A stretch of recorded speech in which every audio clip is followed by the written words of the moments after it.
비키세요! 할아버지 죽어요! 시장에서 떡이 목에 걸려 죽어가던 재벌 회장. 경호원들이 발만 동동 구르는 순간 8살 소녀가 나타났습니다. 소녀는 망설임 없이 쓰러진 노인 곁에 무릎을 꿇었습니다. 그리고 옷깃에서 낡은 옷핀을 꺼내 노인의 손가락 끝을 콕콕 찌르기 시작했죠. 작은 주먹으로 등을 내리치며 울먹였습니다. 우리 아빠처럼 죽으면 안 돼. 기적적으로 살아난 회장은 소녀의 눈을 보고 심장이 멎었습니다. 20년 전 쫓아낸 아들의 눈빛이었거든요. 도대체 회장을 살린 이 소녀는 누구일까요? 그리고 회장이 쫓아낸 아들에게는 무슨 일이 있었던 걸까요? 사연 시작 전 구독과 좋아요를 눌러주시고 어디에서 보고 계신지 댓글로 알려주세요. 그곳에 행운이 가득하기를 바라겠습니다. 토요일 오전이었습니다. 서울 외곽의 재래시장. 사람들로 북적이는 시끌벅적한 곳이었어요. 떡이요, 시루떡? 갓진 시루떡? 생선 싸게 가져가세요. 아주머니, 이 배추 얼마예요? 상인들의 외침과 손님들의 흥정 소리가 뒤섞여 있었습니다. 좁은 골목 사이로 사람들이 어깨를 부딪히며 지나갔어요. 생선 비린내와 떡지는 구수한 냄새가 공기 중에 섞여 있었죠. 바닥에는 배추 겉잎이 떨어져 있었고 여기저기 무릉덩이가 고여 있었습니다. 서민들의 삶이 살아 숨쉬는 곳이었어요. 그 북적이는 시장 한복판. 떡집 앞에 검은 양복을 입은 남자들이 서 있었습니다. 6-7명쯤 되어 보였어요. 하나같이 덩치가 크고 표정이 굳어 있었죠. 그들 가운데 한 노인이 서 있었습니다. 70이 넘어 보이는 나이였어요. 흰머리가 단정하게 빗어 넘겨져 있었고 얼굴에는 깊은 주름이 패여 있었습니다. 눈빛은 날카로웠지만 어딘가 지쳐 보이기도 했어요. 이만수, 한성그룹의 회장이었습니다. 대한민국 10손가락 안에 드는 재벌 총수였죠. 그런 사람이 왜 이런 재래시장에 와 있는 걸까요? 회장의 얼굴은 창백했습니다. 광대뼈가 툭 튀어나와 있었어요. 예전의 당당한 풍채는 온데간데 없었죠. 피골이 상접한 모습이었습니다. 회장님, 여기는 위생이 좋지 않습니다. 돌아가시죠. 검은 양복의 경호원이 조심스럽게 말했어요. 만수 회장은 고개를 저었습니다. 됐어. 여기서 좀 있자. 회장의 목소리는 낮고 힘이 없었어요. 만수 회장은 천천히 시장 골목을 걸었습니다. 경호원들이 주변을 경계하며 따라붙었어요. 사람들은 힐끗힐끗 쳐다봤죠. 저 사람들 뭐야? 영화 촬영이라도 하나? 저 할아버지 누구야? 경호원이 왜 저렇게 많아? 수군거리는 소리가 들렸습니다. 하지만 만수 회장은 신경 쓰지 않았어요. 그저 묵묵히 시장 풍경을 바라볼 뿐이었죠. 회장의 시선이 떡집 앞에서 멈췄습니다. 김이 모락모락 나는 시루떡이 진열되어 있었어요. 하얀 쌀가루 위에 붉은 팥고물이 얹혀 있었죠. 구수한 냄새가 코끝을 간지렸습니다. 만수 회장은 멍하니 떡을 바라봤어요. 옛 기억이 떠올랐습니다. 아들 준수가 어렸을 때 함께 시장에 와서 시루떡을 사 먹었던 기억이요. 아버지, 이 떡 진짜 맛있어요. 환하게 웃던 아들의 얼굴이 눈앞에 아른거렸습니다. 회장님? 경호원의 목소리에 만수 회장이 정신을 차렸어요. 떡 하나 사라. 회장이 짧게 말했습니다. 경호원이 떡집 아주머니에게 다가갔어요. 시루떡 한 접시 주세요. 네, 손님. 방금 찐 거예요. 맛있어요. 떡집 아주머니가 환하게 웃으며 떡을 담았습니다. 만수 회장은 접시를 받아들었어요. 하얀 시루떡 한 조각을 집었습니다. 손이 미세하게 떨리고 있었어요. 회장은 떡을 입에 넣었습니다. 부드러운 떡이 입안에서 씹혔어요. 달콤한 팥고물이 혀 위에서 녹았죠. 그런데 이상했습니다. 삼키려고 하자 목구멍이 막히는 느낌이 들었어요. 회장은 억지로 꿀꺽 삼키려 했습니다. 하지만 떡이 목에 걸렸어요. 컥! 회장의 얼굴이 일그러졌습니다. 손으로 목을 감싸 쥐었어요. 컥! 컥! 숨이 막혔습니다. 떡 덩어리가 기도를 완전히 틀어막은 거였어요. 회장님, 회장님. 경호원들이 다급하게 달려들었습니다. 회장의 얼굴이 순식간에 붉어졌어요. 그리고 곧 보라색으로 변하기 시작했습니다. 청색증이었어요. 산소가 부족해서 피부색이 변하는 거였죠. 회장님, 괜찮으세요? 경호원 한 명이 회장의 등을 퍽퍽 쳤습니다. 하지만 소용이 없었어요. 떡이 꿈쩍도 하지 않았습니다. 회장의 눈이 뒤집히기 시작했어요. 어떻게, 경호원들이 발만 동동 굴렀습니다. 몸집 큰 사내들이 우왕좌왕하고 있었어요. 제대로 된 응급처치를 아는 사람이 없었던 거죠. 구급차 빨리 불러. 한 경호원이 급하게 전화기를 꺼냈습니다. 다른 경호원은 회장의 등을 계속 두드렸어요. 하지만 회장의 상태는 점점 나빠졌습니다. 소동을 듣고 사람들이 몰려들었어요. 어머, 저 할아버지 왜 저래? 떡이 목에 걸렸나 봐. 어휴, 큰일 났네. 죽겠다, 죽어. 구경꾼들이 웅성거렸습니다. 하지만 아무도 나서서 도와주지 못했어요. 어떻게 해야 할지 몰랐으니까요. 비켜요, 비켜요. 경호원들이 사람들을 밀어냈습니다. 하지만 인파가 너무 많았어요. 좁은 시장 골목이 사람들로 꽉 막혔죠. 멀리서 구급차 사이렌 소리가 들렸습니다. 비용, 비용. 하지만 소리만 들릴 뿐 구급차는 시장 입구에서 막혀 있었어요. 좁은 골목으로 들어올 수가 없었던 거죠. 제발, 제발 좀 비켜주세요. 경호원이 절규하듯 외쳤습니다. 만수 회장은 바닥에 쓰러졌어요.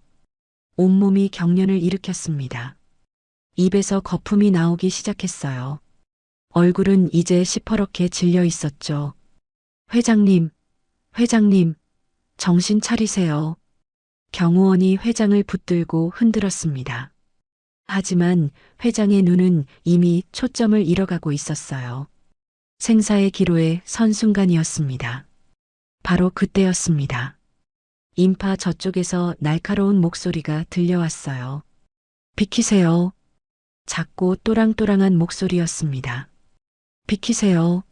할아버지 죽어요. 다 비키세요. 사람들 사이를 비집고 무언가가 달려왔어요. 아니, 누군가가 달려오고 있었습니다. 작은 아이였어요.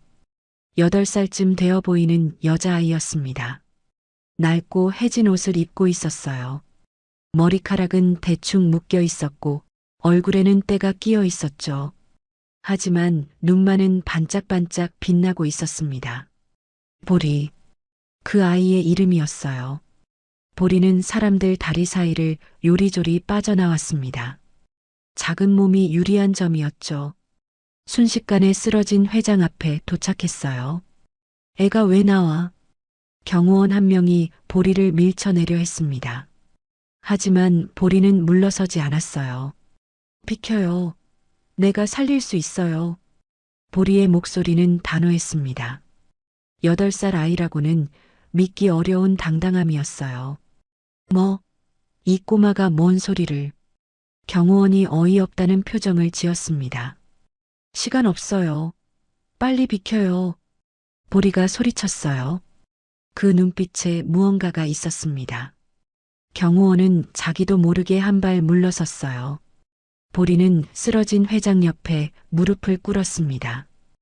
회장의 얼굴은 이미 검푸르게 변해 있었어요. 숨을 쉬지 못한 지 거의 1분이 넘었습니다. 뇌에 산소가 공급되지 않으면 4분 안에 뇌사 상태가 될 수도 있었어요. 보리는 재빠르게 자신의 옷깃을 만졌습니다. 거기에는 작은 옷핀 하나가 달려 있었어요. 녹슬고 낡은 옷핀이었습니다. 하지만 보리에게는 부적 같은 물건이었죠. 보리는 옷핀을 꺼내 펼쳤습니다. 그리고 회장의 손을 잡았어요. 할아버지, 조금만 참아요. 보리는 회장의 열 손가락 끝을 찾았습니다. 손톱 바로 아래, 살이 볼록한 부분이었어요. 한의학에서 십선혈이라고 부르는 곳이었죠. 막힌 길을 뚫어주는 급소였습니다. 보리는 옷핀 끝으로 회장의 손가락 끝을 콕콕 찔렀어요. 검붉은 피가 방울방울 맺혔습니다. 뭐 하는 거야? 회장님한테 뭔 짓이야? 경호원이 기겁하며 달려들었습니다. 건드리지 마요. 방해하면 할아버지 죽어요. 보리가 날카롭게 외쳤어요. 그 기세에 눌려 경호원이 멈칫했습니다. 열 손가락 끝에서 피를 뺀 보리는 이번에는 회장의 몸을 옆으로 돌렸어요. 등이 위를 향하게 눕힌 거죠.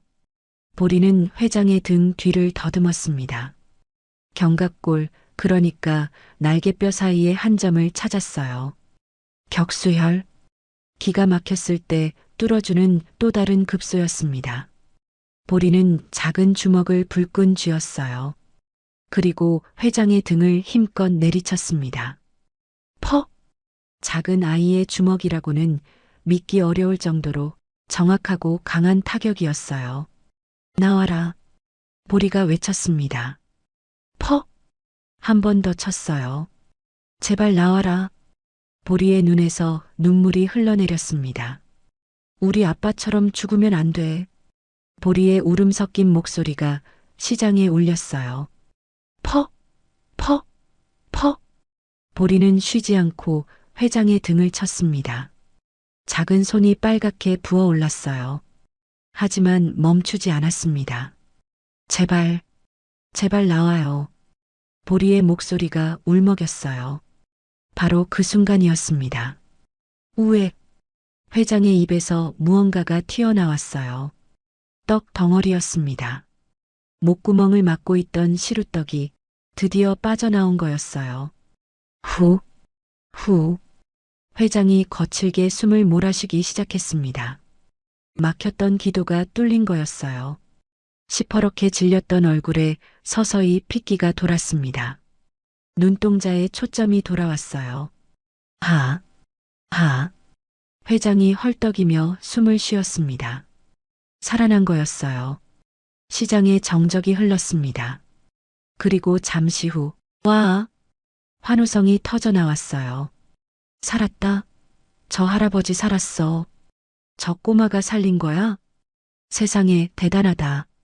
사람들이 박수를 치기 시작했습니다. 짝짝짝짝. 박수 소리가 시장 골목에 울려 퍼졌어요. 경호원들은 멍하니 서 있었습니다. 방금 무슨 일이 일어난 건지 믿을 수가 없다는 표정이었어요. 8살짜리 아이가 거의 죽어가던 회장을 살린 거였습니다. 보리는 회장 옆에 주저앉아 울고 있었어요. 작은 어깨가 들썩였습니다. 다행이다. 살았다. 보리가 흐느끼며 중얼거렸어요. 만수 회장은 바닥에 누운 채 천천히 고개를 돌려 보리를 바라봤습니다. 흐릿한 시야에 아이의 얼굴이 들어왔어요. 때 묻은 얼굴, 눈물 젖은 뺨. 하지만 그 눈만은 별처럼 빛나고 있었습니다. 회장의 입술이 달싹거렸어요. 너, 누구니? 힘겹게 내뱉은 말이었습니다. 보리가 눈물을 훔치며 대답했어요. 저요? 저는 보리예요. 이보리, 보리. 회장은 그 이름을 되뇌었습니다. 그리고 천천히 눈을 감았어요. 지쳐서 잠든 건지 아니면 기절한 건지.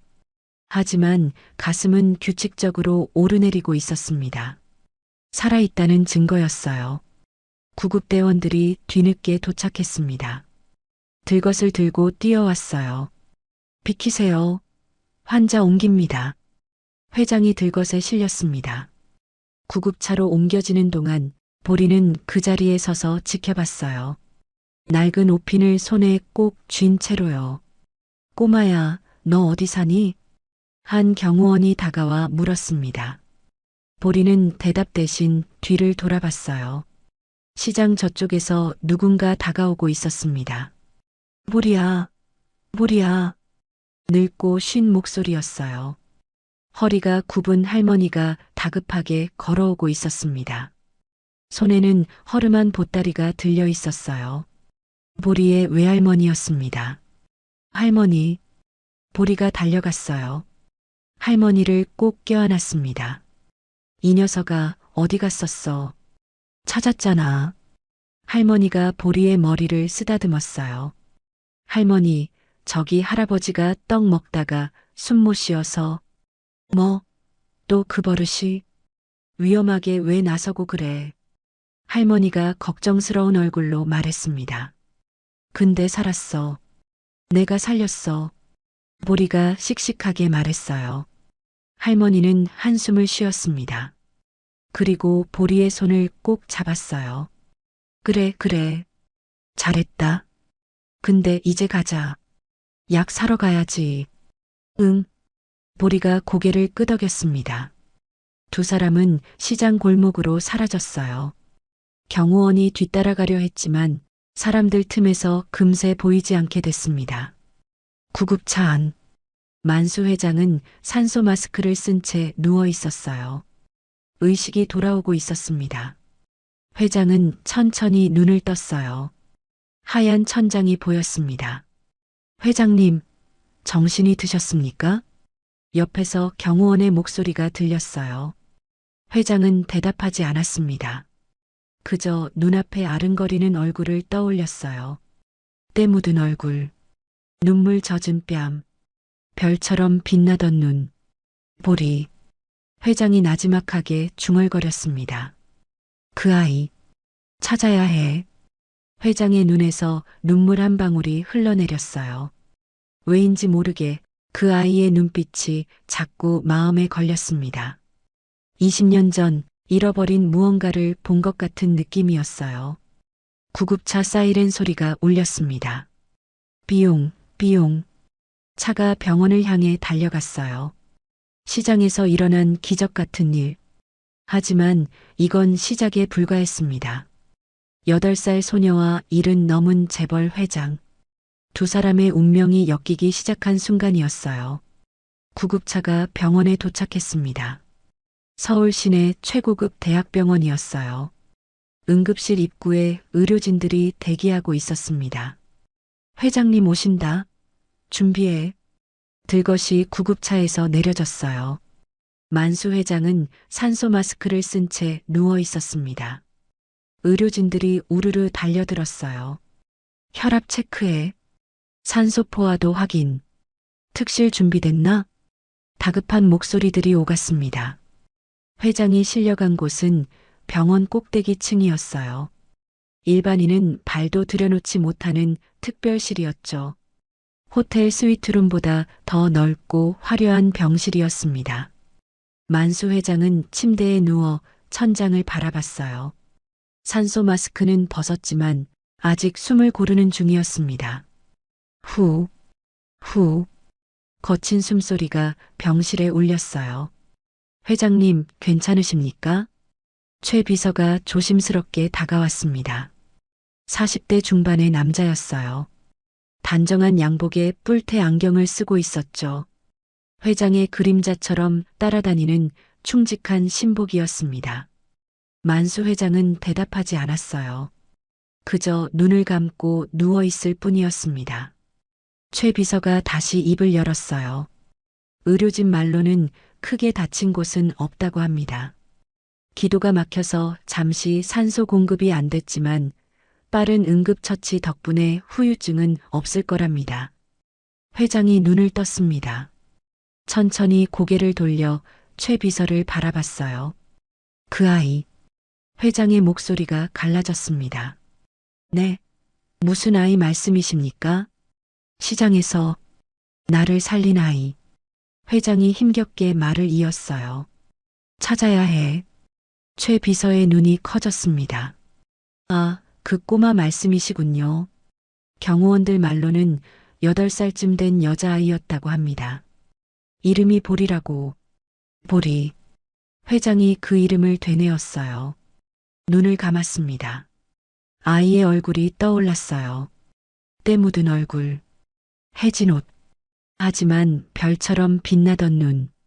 그리고 울먹이며 외치던 목소리. 우리 아빠처럼 죽으면 안 돼. 그 말이 자꾸 귓가에 맴돌았습니다.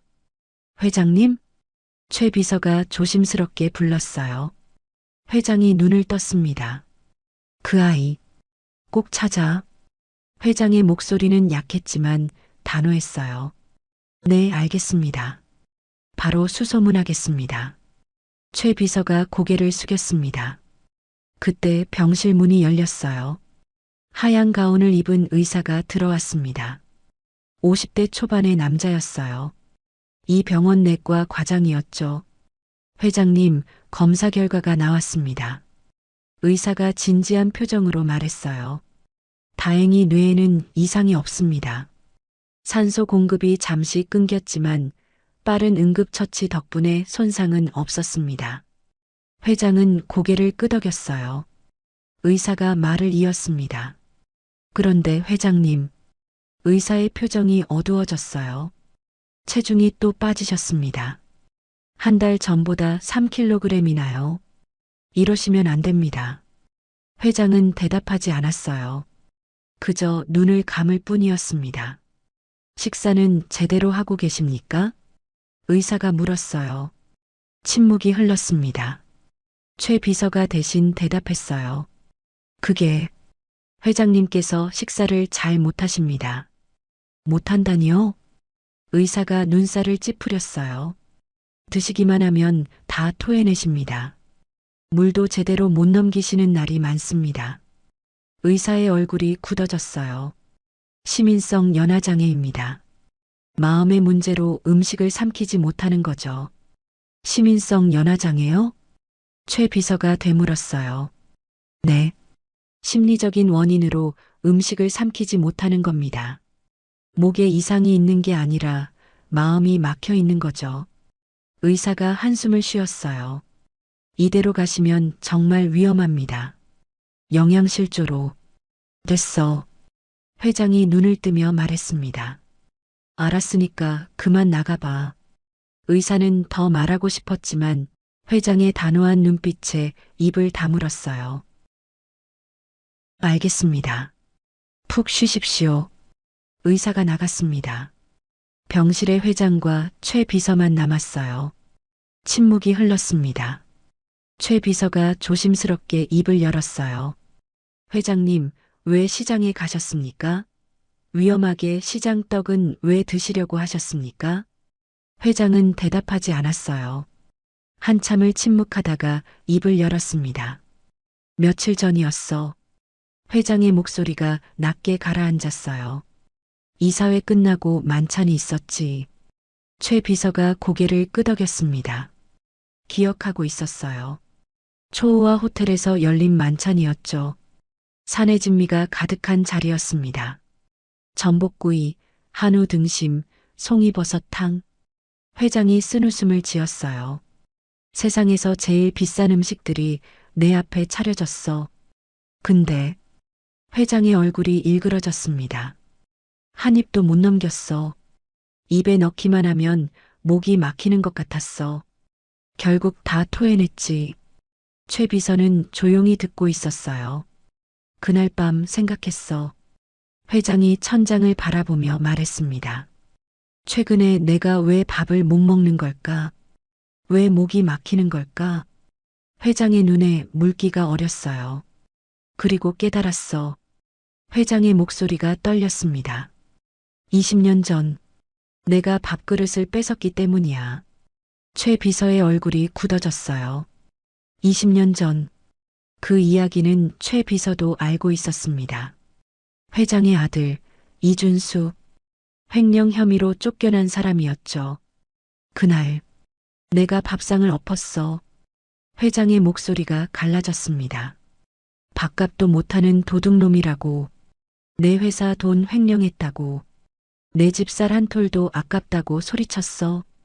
회장의 눈에서 눈물이 흘러내렸어요. 준수는 밥 한 끼 못 먹고 쫓겨났어. 그 추운 겨울날 맨몸으로. 회장이 눈을 감았습니다. 그 후로 내 목구멍이 천천히 막혔어. 밥을 먹으려고 하면 그날이 떠올라.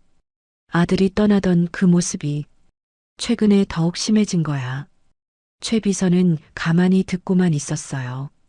위로의 말을 해야 할지 아니면 그저 들어주기만 해야 할지 몰랐습니다.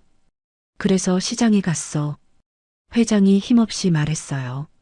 사람 냄새 맡으면 좀 나을까 싶어서, 서민들 사이에 있으면 목구멍이 좀 뚫릴까 싶어서.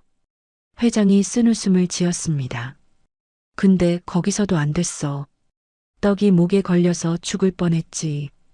침묵이 흘렀어요. 회장이 다시 입을 열었습니다.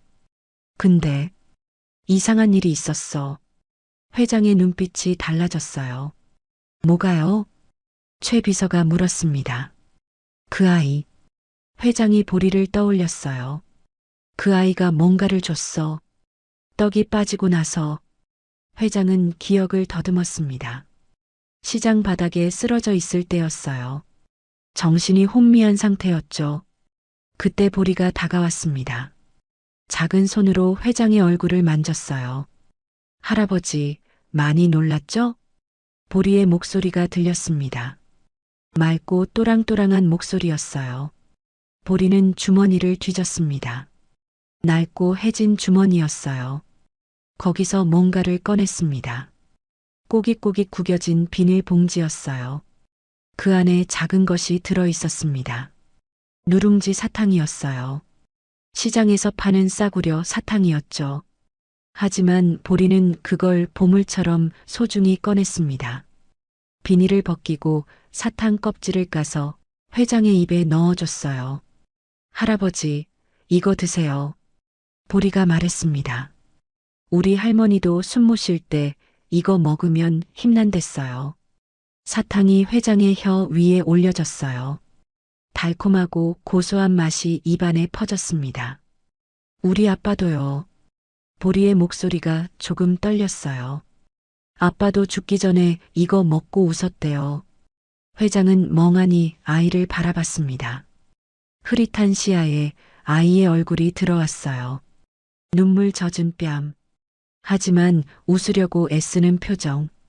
그러니까 할아버지도 드세요. 힘나요. 보리가 환하게 웃었습니다. 회장은 자신도 모르게 사탕을 삼켰어요. 목구멍으로 부드럽게 넘어갔습니다. 막히지 않았어요. 20년 만에 처음이었습니다. 목구멍이 뚫린 느낌이었어요. 회장의 눈에서 눈물이 흘러내렸습니다. 왜인지 모르게 눈물이 멈추지 않았어요. 회장님? 최 비서의 목소리에 회장이 정신을 차렸습니다. 회상에서 깨어난 거였어요. 그 아이가 준 사탕. 회장이 떨리는 목소리로 말했습니다. 넘어갔어. 20년 만에 처음으로 뭔가가 목으로 넘어갔어. 최 비서의 눈이 커졌어요. 사탕이 목으로 넘어갔다고요? 응. 회장이 눈을 감았습니다. 달콤했어. 고소했어. 그리고 회장의 목소리가 울먹였어요. 그 아이 눈빛이 자꾸 마음에 걸려. 회장이 눈을 떴습니다. 최 비서를 똑바로 바라봤어요. 그 아이를 찾아야 해. 꼭 찾아야 해. 회장의 눈빛은 간절했습니다. 왜 그렇게까지? 최 비서가 조심스럽게 물었어요. 회장은 잠시 침묵했습니다. 그리고 천천히 입을 열었어요. 그 아이 눈빛. 회장의 목소리가 떨렸습니다. 준수를 닮았어. 최 비서가 숨을 멈췄어요. 20년 전 쫓겨나기 전날 밤. 준수가 나를 바라보던 눈빛이 있었어. 회장의 눈에서 눈물이 흘러내렸습니다. 억울하면서도 원망하면서도 그래도 아버지를 걱정하는 눈빛. 회장이 손으로 눈을 가렸어요. 그 눈빛을 오늘 다시 봤어. 그 아이한테서 침묵이 흘렀습니다. 최 비서가 고개를 숙였어요. 찾겠습니다. 반드시 찾겠습니다. 최 비서의 목소리는 단호했습니다. 회장은 고개를 끄덕였어요. 그리고 눈을 감았습니다. 아이의 얼굴이 다시 떠올랐어요. 때 묻은 얼굴, 해진 옷, 하지만 별처럼 빛나던 눈, 그리고 작은 손에 들려있던 누룽지 사탕, 보리. 회장이 나지막하게 중얼거렸습니다. 넌 대체 누구니? 그때였습니다. 시장에서의 기억이 하나 더 떠올랐어요. 보리가 사라지기 직전이었습니다. 멀리서 목소리가 들렸었죠. 보리야, 약초 다 팔았다. 늙고 쉰 목소리였어요. 할머니의 목소리였습니다. 그리고 보리가 대답했었죠. 할머니, 나 이제 가. 할머니 약 사러 가야 해. 보리는 그렇게 말하고 사라졌습니다. 인파 속으로 달려가는 작은 뒷모습, 낡은 고무신을 신은 발, 해진 치마가 바람에 펄럭였어요.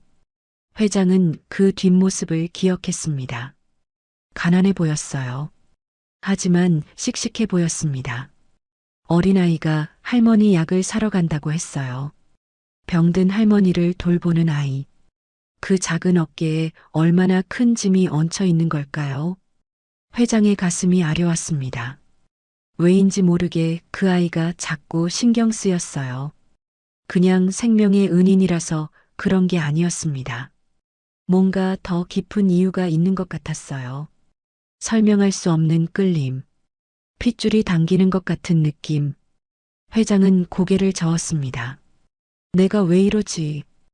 회장은 스스로에게 물었어요. 하지만 답은 나오지 않았습니다. 그저 아이를 만나고 싶다는 생각만 들었어요. 다시 한번 그 눈을 보고 싶었습니다. 그 맑고 빛나는 눈을, 그리고 그 아이가 왜 자신의 아들을 닮았는지 알고 싶었어요. 회장은 눈을 감았습니다. 피로가 밀려왔어요. 몸이 천근만근 무거웠습니다. 하지만 마음 한구석은 이상하게 따뜻했어요.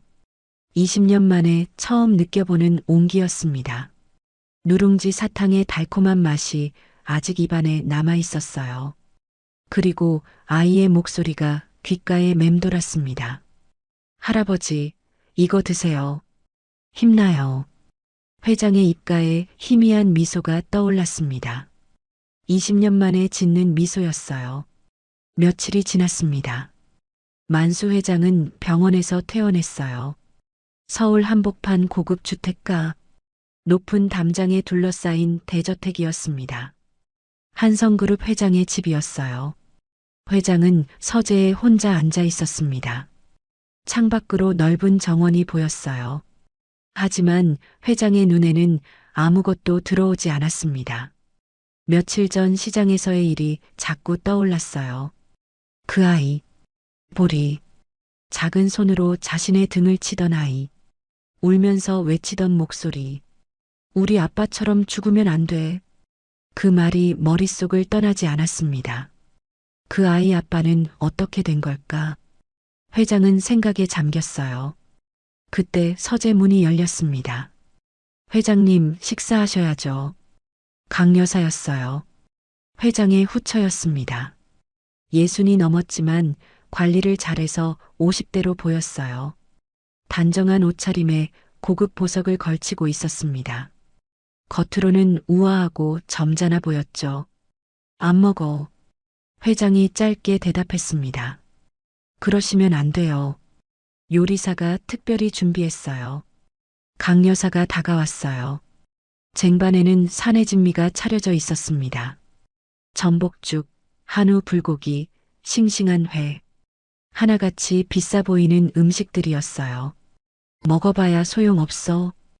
회장이 고개를 저었습니다. 어차피 넘어가지도 않아. 강 여사의 눈빛이 미묘하게 흔들렸어요. 하지만 금방 표정을 바꿨습니다. 그래도 드셔보세요. 정성껏 준비했잖아요. 강 여사가 젓가락을 들어 회장 입에 음식을 가져갔어요. 회장은 마지못해 입을 벌렸습니다. 부드러운 전복죽이 입안에 들어왔어요. 씹었습니다. 삼키려고 했어요. 하지만 목구멍이 막혔습니다. 윽! 회장이 손으로 목을 감싸 쥐었어요. 역한 느낌이 치밀어 올랐습니다. 우에! 회장이 헛구역질을 했어요. 방금 먹은 것이 다 쏟아져 나왔습니다. 아이고, 회장님. 강 여사가 놀란 척 소리쳤어요. 하지만 그녀의 눈빛은 차가웠습니다. 짜증과 경멸이 스쳐 지나갔죠. 물론 회장은 보지 못했습니다. 됐어, 나가봐. 회장이 힘없이 손을 저었어요. 하지만 나가라고 했잖아. 회장의 목소리가 날카로워졌습니다. 강 여사는 입술을 깨물었어요. 그리고 돌아서며 나갔습니다. 문이 닫혔어요. 회장은 혼자 남았습니다. 테이블 위에 토해낸 음식이 널브러져 있었어요. 비싸고 좋은 음식들. 하지만 회장에게는 독과 같았습니다. 회장은 창밖을 바라봤어요. 20년 전 기억이 떠올랐습니다. 그의 겨울이었어요. 회장실에서 아들 준수와 마주 앉았었죠. 테이블 위에는 장부와 서류가 쌓여 있었습니다. 이게 뭐냐? 회장이 서류를 내던졌어요. 회사 돈 50억이 빠져나갔다. 내 도장이 찍힌 서류야. 준수는 고개를 숙이고 있었습니다. 28살. 회장의 외아들이었어요. 순하고 착한 아이였죠. 대답해. 내가 횡령한 거 맞지? 회장의 목소리가 높아졌습니다. 준수는 대답하지 않았어요. 그저 입술을 깨물고 있을 뿐이었습니다. 이 자식이. 회장이 벌떡 일어났어요. 주먹으로 테이블을 내리쳤습니다. 쾅! 내 애비 회사 돈을 내가 빼돌려? 은혜도 모르는 놈. 회장의 얼굴이 불그락푸르락했어요. 가난한 여자에게 빠져서 집안 돈까지 훔쳐 달아나려고 해. 준수가 고개를 들었습니다. 눈에 눈물이 고여 있었어요. 아버지, 저는. 닥쳐. 회장이 고함을 질렀습니다. 변명 듣기 싫다. 증거가 여기다 있잖아. 회장은 서류를 준수 얼굴에 내던졌어요. 종이가 흩날렸습니다. 준수의 뺨을 스치며 떨어졌어요. 나가. 회장의 목소리가 차갑게 가라앉았습니다. 오늘부로 넌 내 아들이 아니야. 준수의 얼굴이 새하얘졌어요. 아버지, 당장 나가. 내 눈앞에서 사라져. 회장이 악을 썼습니다. 그리고 옆에 있던 밥상을 발로 걷어찼어요. 쨍그랑. 그릇이 깨지고 음식이 바닥에 쏟아졌습니다. 밥알이 사방으로 튀었어요. 밥값도 못하는 도둑놈.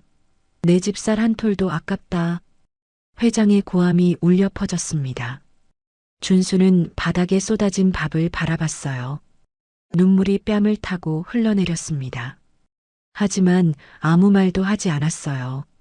그저 천천히 일어나 문을 향해 걸어갔습니다. 문 앞에서 멈췄어요. 뒤를 돌아봤습니다. 아버지. 준수의 목소리가 떨렸어요. 건강하세요. 그 한마디를 남기고 준수는 나갔습니다. 문이 닫혔어요. 그게 마지막이었습니다. 회장이 아들을 본 마지막 순간이었어요. 그 후로 준수는 연락이 끊겼습니다. 어디로 갔는지 아무도 몰랐어요. 회장은 찾지 않았습니다. 배신감에 치를 떨었으니까요. 그렇게 12년이 흘렀어요. 어느 날 소식이 들려왔습니다. 준수가 죽었다는 소식이었어요. 가난한 달동네에서 병들어 죽었다고 했습니다. 결혼을 했고 아이도 있었다고 했어요. 하지만 아내도 아이 낳다가 함께 세상을 떠났다고 했습니다. 회장은 그 소식을 듣고 쓰러졌어요. 한 달을 알아누웠습니다. 그때부터였어요. 밥을 못 먹게 된 게. 음식을 삼키려고 하면 그날이 떠올랐습니다. 밥상을 걷어차던 자신의 모습, 바닥에 흩어진 밥알, 아들의 눈물 젖은 얼굴. 그게 목구멍을 막았어요. 8년이 지났지만 나아지지 않았습니다. 오히려 더 심해. 최근에는 물 한 모금도 삼키기 힘들었습니다. 회장은 눈을 감았어요. 눈물이 주름진 뺨을 타고 흘러내렸습니다. 준수야. 회장이 나지막하게 불렀어요. 애비가 잘못했다. 대답은 없었습니다. 텅 빈 서재에 회장의 흐느낌만 울렸어요. 그때 문이 조심스럽게 열렸습니다. 최 비서가 들어왔어요. 회장님. 최 비서의 목소리가 조심스러웠습니다. 그 아이를 찾았습니다. 회장이 고개를 들었어요. 눈물 젖은 얼굴이었습니다. 뭐라고? 시장에서 회장님을 살린 아이요. 찾았습니다. 회장의 눈이 커졌어요. 어디 사는지도 알아냈습니다. 최 비서가 말을 이었어요. 달동네 판잣집에 외할머니와 둘이 삽니다. 이름은 이보리. 8살입니다. 회장은 자리에서 벌떡 일어났습니다. 가자. 회장의 목소리가 떨렸어요. 지금 당장 가자. 검은 승용차가 서울 외곽으로 달렸습니다. 창밖으로 풍경이 스쳐 지나갔어요. 고층 빌딩이 사라지고 낡은 건물들이 나타나기 시작했습니다. 만수 회장은 뒷좌석에 앉아 창밖을 바라봤어요. 최 비서가 운전대를 잡고 있었습니다. 얼마나 더 가야 하나? 회장이 물었어요. 거의 다 왔습니다. 최 비서가 대답했습니다. 차가 좁은 골목으로 들어섰어요. 길이 점점 거칠어졌습니다. 아스팔트가 갈라지고 움푹 패인 곳이 많았어요. 양쪽으로 낡은 집들이 늘어서 있었습니다. 판잣집이라고 불러야 할 것 같았어요. 녹슨 양철 지붕, 금간 시멘트 벽, 빛바랜 빨래가 널려 있었습니다. 회장의 얼굴이 굳어졌어요. 이런 곳이 아직 있었다니. 대한민국이 잘 살게 됐다고 하지만 여전히 이렇게 가난한 곳이 있었습니다. 여기입니다. 차가 멈췄어요. 최 비서가 앞쪽을 가리켰습니다. 골목 끝에 작은 집이 하나 있었어요. 집이라고 부르기도 민망했습니다. 허름한 판잣집이었어요. 지붕은 녹슨 양철이었고 벽은 합판과 비닐로 덕지덕지 붙여져 있었습니다. 문은 삐걱거릴 것 같았어요. 창문은 비닐로 막혀 있었습니다. 저기서 산다고? 회장의 목소리가 떨렸어요. 네, 그렇습니다. 최 비서가 고개를 끄덕였습니다. 회장은 차에서 내렸어요. 천천히 판잣집으로 걸어갔습니다. 골목에는 아무도 없었어요. 고요했습니다. 회장이 집 앞에 섰어요. 문을 두드리려다가 멈췄습니다. 안에서 소리가 들렸거든요. 콜록, 콜록콜록. 기침 소리였어요. 거칠고 심한 기침이었습니다. 숨이 넘어갈 것 같은 소리였어요. 할머니, 할머니 괜찮아? 아이의 목소리가 들렸습니다. 볼이었어요. 괜찮아. 콜록콜록. 할머니의 목소리였습니다. 쉬고 갈라진 목소리였어요. 회장은 문 옆으로 다가갔습니다. 창문 틈으로 안을 들여다봤어요. 좁은 방이었습니다. 2평도 안 돼 보였어요. 바닥에는 낡은 요가 깔려 있었습니다. 그 위에 할머니가 누워 있었어요. 70은 넘어 보였습니다. 얼굴이 창백했어요. 눈이 움푹 들어가 있었습니다. 숨을 쉴 때마다 가슴이 심하게 오르내렸어요. 천식인 것 같았습니다. 그 옆에 보리가 앉아 있었어요. 작은 손으로 할머니의 등을 두드리고 있었습니다. 토닥, 토닥, 토닥. 할머니 숨 쉬어. 천천히. 보리의 목소리가 들렸어요. 흡, 흡하. 나랑 같이 해봐. 흡, 흡하. 보리가 숨쉬는 시범을 보였습니다. 할머니가 따라했어요. 흠, 흠, 하. 기침이 조금 가라앉았습니다. 잘했어, 할머니. 조금만 더. 보리가 할머니의 손을 꼭 잡았어요. 놔두고 가면 안 돼. 알지? 보리의 눈에 눈물이 맺혔습니다. 하지만 울지 않으려고 애썼어요. 입술을 꾹 깨물었습니다. 8살 아이가 감당하기엔 너무 무거운 삶이었습니다. 회장의 눈에서 눈물이 흘러내렸어요. 가슴이 찢어지는 것 같았습니다. 저렇게 어린아이가 병든 할머니를 홀로 돌보고 있었어요. 가난하고 힘들지만 포기하지 않고 버티고 있었습니다. 회장은 한참 동안 그 모습을 지켜봤어요. 보리는 할머니 곁을 떠나지 않았습니다. 물을 떠다 먹이고 이불을 여며주고 연신 등을 두드려줬어요. 할머니, 오늘 약초 많이 팔았어. 보리가 밝은 목소리로 말했습니다. 진짜? 우리 보리 장하다. 할머니가 힘없이 웃었어요. 응. 그래서 할머니 약 샀어. 이따 먹어. 보리가 작은 약봉지를 보여줬습니다. 고맙다, 우리 강아지. 할머니가 보리의 머리를 쓰다듬었어요. 주름진 손이었습니다. 거칠고 갈라진 손이었어요. 평생 고생한 흔적이 남은 손이었습니다. 할머니, 금방 나을 거야. 보리가 말했어요. 내가 의사 선생님 될 거야. 그러면 할머니 병 다 고쳐줄 수 있어. 그래, 우리 보리가 의사 되면 할머니 100살까지 살겠다. 할머니가 웃었어요. 하지만 그 웃음 뒤에 슬픔이 묻어 있었습니다. 보리는 눈치채지 못했어요. 아니, 눈치채고도 모른 척하는 것 같았습니다. 회장은 발길을 돌리려 했어요. 더 보면 가슴이 터질 것 같았거든요. 그때 무언가가 눈에 들어왔습니다. 방 한구석이었어요. 낡은 비닐에 쌓인 물건이 있었습니다. 먼지가 수북이 쌓여 있었어요. 하지만 소중히 보관된 것 같았습니다. 회장은 눈을 가늘게 떴어요. 자세히 보려고 했습니다. 비닐 틈으로 무언가가 보였어요. 구두였습니다. 낡은 구두 한 켤레였어요.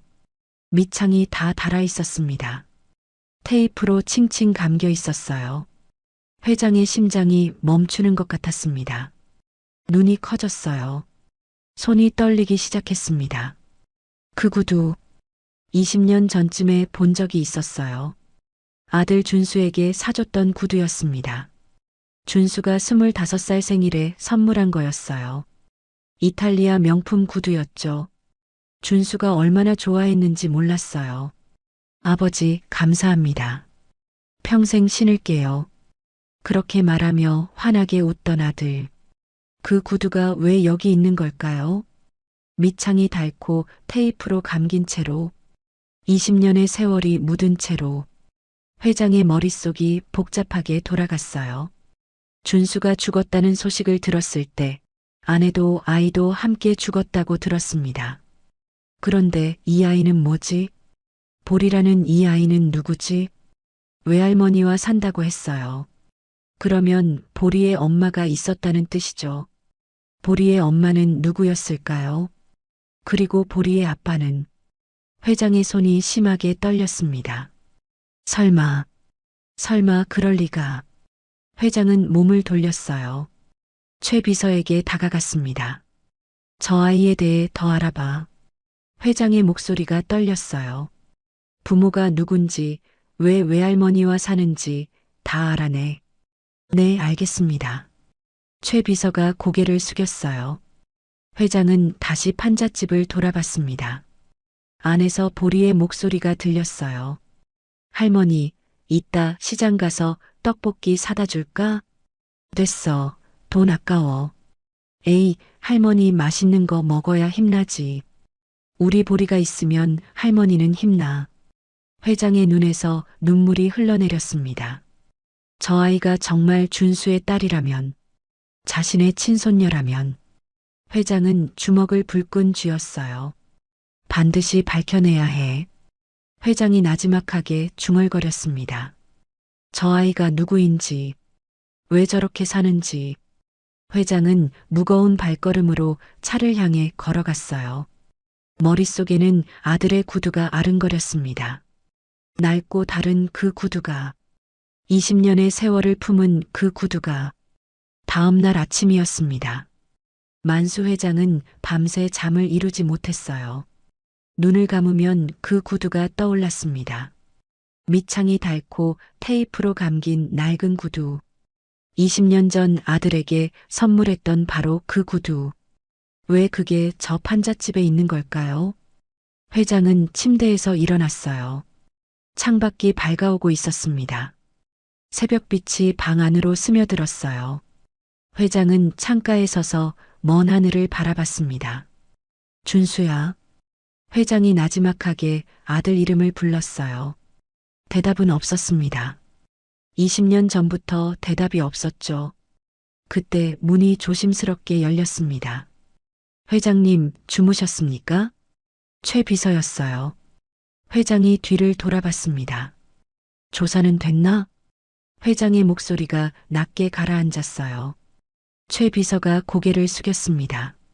네, 밤새 알아봤습니다. 말해봐. 회장이 창가에 기대어 섰어요. 최 비서가 서류를 꺼냈습니다. 천천히 읽기 시작했어요. 이보리 8살입니다. 외할머니 최순임 여사와 단둘이 살고 있습니다. 회장은 묵묵히 듣고 있었어요. 보리의 어머니 이름은 김영희입니다. 8년 전에 보리를 낳다가 산후 출혈로 사망했습니다. 회장의 눈이 흔들렸어요. 그리고 보리의 아버지는 최 비서가 잠시 말을 멈췄습니다. 회장을 조심스럽게 올려다봤어요. 말해. 회장의 목소리가 떨렸습니다. 이준수입니다. 침묵이 흘렀어요. 회장의 얼굴이 새하얘졌습니다. 뭐라고? 보리의 아버지가 이준수 씨입니다. 회장님의 아드님이요. 회장의 무릎이 꺾였어요. 휘청거리며 벽을 짚었습니다. 그러면 그 아이가 네, 회장님의 친손녀입니다. 회장은 말을 잇지 못했어요. 온몸에서 힘이 빠지는 것 같았습니다. 친손녀. 피를 나눈 친손녀가 저 판잣집에서 살고 있었어요. 병든 외할머니를 홀로 돌보며 가난과 싸우며 왜 아무도 몰랐지? 회장이 떨리는 목소리로 물었어요. 준수 씨가 집을 나간 후 신분을 숨기고 살았습니다. 결혼 신고도 하지 않았고 아이 출생 신고도 늦게 했습니다. 최 비서가 설명했어요. 그리고 준수 씨는 8년 전 아내가 죽은 직후에 사망했습니다. 과로가 원인이었습니다. 회장의 눈에서 눈물이 흘러내렸어요. 굶어 죽은 거야. 회장이 울먹였습니다. 내가 밥그릇을 뺏어서 내 아들이 굶어 죽은 거야. 회장은 바닥에 주저앉았어요. 어깨가 들썩이며 흐느꼈습니다. 최 비서는 조용히 서 있었어요. 위로의 말을 해야 할지 몰랐습니다. 한참이 지났어요. 회장이 고개를 들었습니다. 눈이 빨갛게 충혈되어 있었어요. 그 집에 다시 가야 해. 회장의 목소리가 갈라졌습니다. 당장 가자. 검은 승용차가 다시 달동네로 향했습니다. 어제와 같은 길이었어요. 하지만 회장의 마음은 완전히 달랐습니다. 어제는 은인을 찾아가는 길이었어요. 오늘은 손녀를 만나러 가는 길이었습니다. 차가 멈췄어요. 회장은 서둘러 내렸습니다. 판잣집을 향해 걸어갔어요. 발걸음이 빨랐습니다. 집 앞에 도착했어요. 문이 열려 있었습니다. 안에서 목소리가 들렸어요. 보리야, 시장 다녀올게. 할머니의 목소리였어요. 할머니, 몸이 안 좋은데 내가 갈게. 보리의 목소리였습니다. 안 돼, 넌 집에 있어. 할머니가 금방 올게. 할머니가 문을 열고 나왔어요. 그리고 회장과 마주쳤습니다. 할머니의 눈이 커졌어요. 회장을 위아래로 훑어봤습니다. 비싼 양복, 고급 구두, 부자인 게 한눈에 보였어요. 누구세요? 할머니가 경계하는 눈빛으로 물었어요. 회장은 대답하지 못했습니다. 그저 할머니를 바라볼 뿐이었어요. 주름진 얼굴, 힘겹게 서 있는 모습, 아들의 장모였습니다. 아들을 돌봐줬을 사람이었어요. 저는 회장이 입을 열었습니다. 하지만 말이 나오지 않았어요.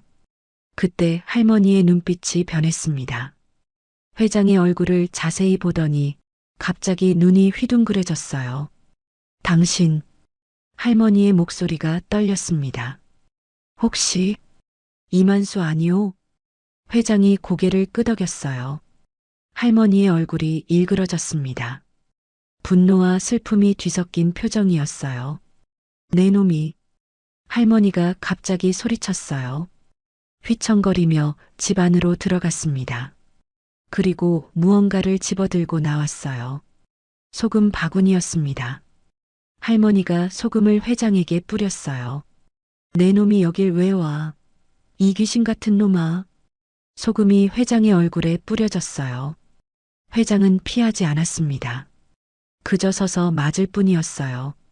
내 사위를 죽인 놈이 내가 뭔데 여길 와. 할머니가 울부짖었어요. 할머니, 보리가 뛰어나왔습니다. 할머니를 붙잡았어요. 할머니, 왜 그래? 저 할아버지 누구야? 보리가 물었어요. 할머니는 대답하지 않았습니다. 그저 울기만 했어요. 어깨가 들썩이며 흐느꼈습니다. 이 사람이, 할머니가 울먹이며 말했어요. 내 아버지를 내쫓은 사람이야. 보리의 눈이 커졌어요. 회장을 올려다봤습니다. 회장은 아무 말도 하지 못했어요. 그저 눈물만 흘릴 뿐이었습니다. 할머니가 안으로 들어갔어요. 잠시 후 무언가를 들고 나왔습니다. 낡은 공책이었어요. 표지가 색이 바래고 찢어져 있었습니다. 읽어봐. 할머니가 공책을 회장의 가슴팍에 던졌어요. 내 아들이 남긴 일기장이야. 읽어보고 내가 뭘 했는지 알아. 회장은 떨리는 손으로 공책을 주었어요. 첫 페이지를 펼쳤습니다. 아들의 글씨였어요. 삐뚤빼뚤하지만 정성스러운 글씨였습니다. 회장은 천천히 읽기 시작했어요. 오늘 새어머니가 내 방에 들어왔다. 내 도장을 찾더니 가져갔다. 무슨 일인지 모르겠다. 회장의 눈이 흔들렸어요. 다음 페이지를 넘겼습니다. 회사 장부에서 이상한 걸 발견했다. 내 도장이 찍힌 서류가 있었다.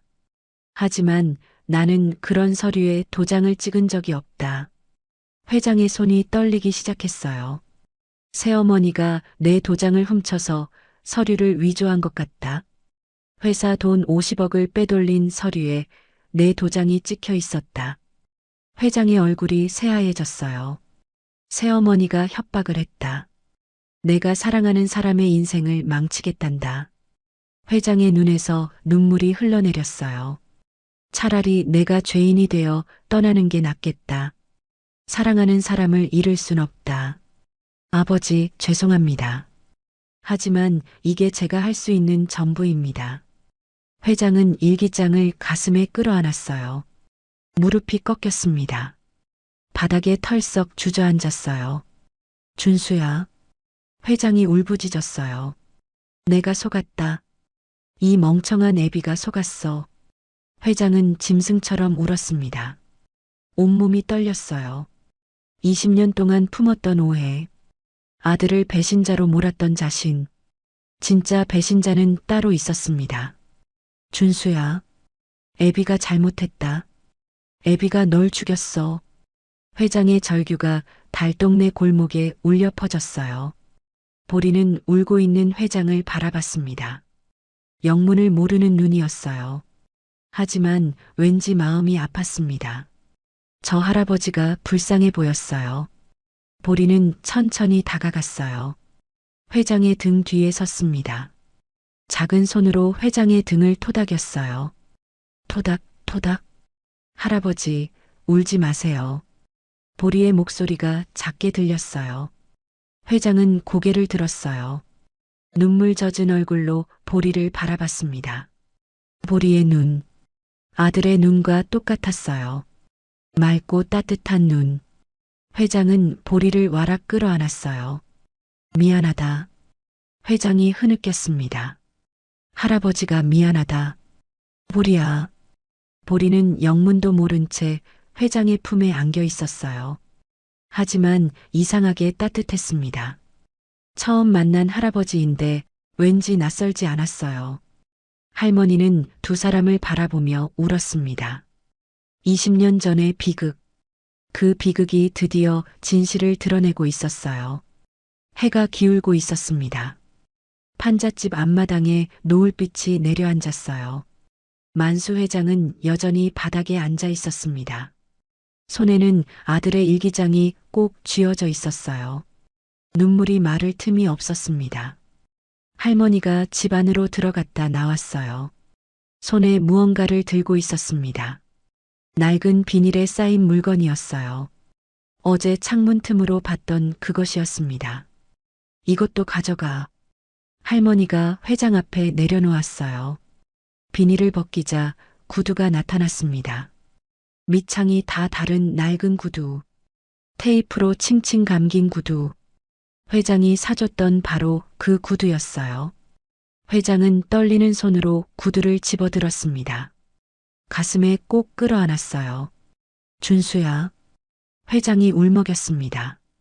이걸 신고 다녔구나. 이렇게 될 때까지. 구두는 형체를 알아보기 힘들 정도였어요. 20년 전 선물했을 때는 반짝반짝 빛났었죠. 이탈리아 명품이었으니까요. 하지만 지금은 누더기나 다름없었습니다.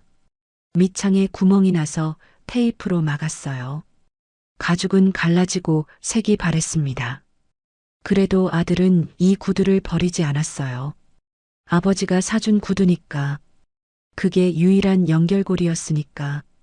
사위가 그 구두를 끝까지 신었어. 할머니가 말했어요. 목소리가 떨렸습니다. 새 구두 사줄 테니까 버리라고 했어. 근데 사위가 안 된다고 했어. 할머니가 눈물을 훔쳤어요. 아버지가 사준 거라고. 이것만은 못 버린다고. 회장의 어깨가 들썩였습니다. 숨이 막히는 것 같았어요. 가슴이 찢어지는 것 같았습니다. 사위가 죽기 전날 밤에 그랬어. 할머니가 말을 이었어요. 아버지한테 가고 싶다고. 한 번만 뵙고 싶다고. 회장은 고개를 떨구었어요. 눈물이 구두 위로 떨어졌습니다. 근데 못 갔어. 쫓겨난 몸이니까. 아버지한테 누가 될까봐. 사랑하는 아내와 딸을 잃을까봐. 할머니의 목소리가 높아졌어요. 내 아들은 죽는 순간까지 당신 걱정을 했어. 자기를 내쫓은 아버지를. 회장은 대답하지 못했습니다.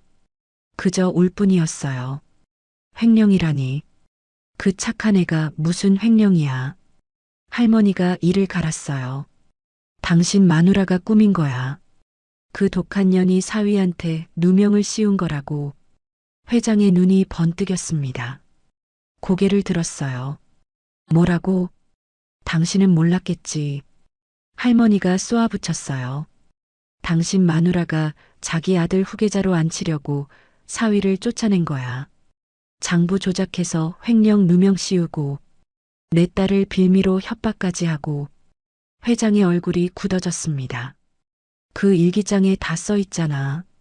새어머니가 도장 훔쳐갔다고. 서류 위조했다고. 할머니가 일기장을 가리켰어요. 사위는 다 알고 있었어. 근데 입 다문 거야. 혼자 뒤집어 쓰고 나온 거라고. 회장은 천천히 일어섰습니다. 주먹을 불끈 쥐었어요. 손등에 핏줄이 붉어졌습니다. 그년이. 회장의 목소리가 낮게 가라앉았어요. 그년이 내 아들을 죽였어. 분노가 치밀어 올랐습니다. 20년 동안 속았어요. 아들을 도둑놈으로 몰았습니다. 밥그릇을 뺏고 내쫓았어요. 그런데 진짜 도둑은 따로 있었습니다. 바로 옆에서 자고 있었어요. 매일 밥을 차려주던 사람이었습니다. 가만두지 않겠어. 회장이 이를 갈았어요. 그년이 무슨 짓을 했는지 세상에 알리겠어.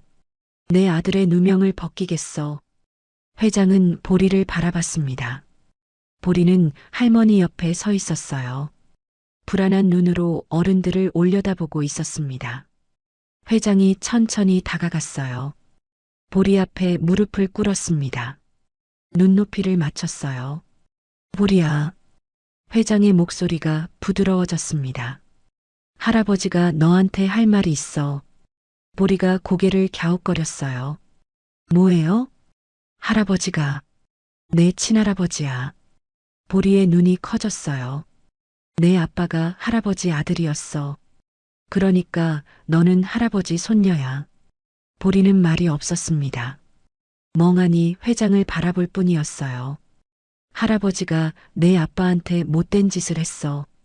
회장의 눈에서 눈물이 흘러내렸어요. 오해해서 쫓아냈어. 그래서 내 아빠가 힘들게 살다가 돌아가신 거야. 회장이 고개를 숙였습니다. 미안해. 정말 미안해. 보리는 한참 동안 아무 말도 하지 않았어요. 그러다가 작은 손을 뻗었습니다.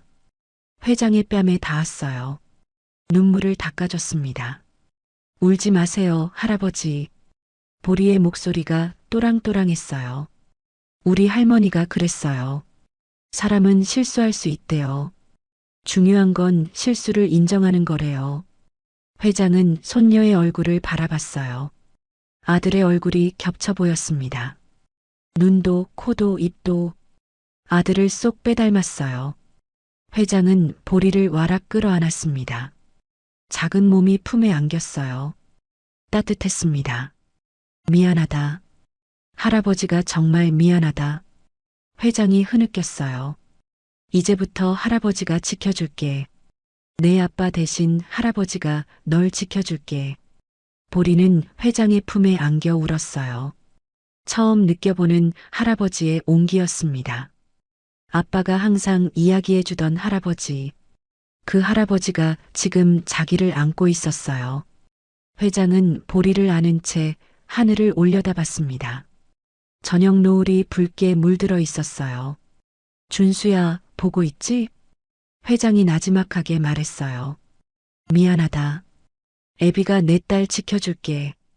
그리고 내 원수 반드시 갚아줄게. 회장의 눈빛이 단단해졌습니다.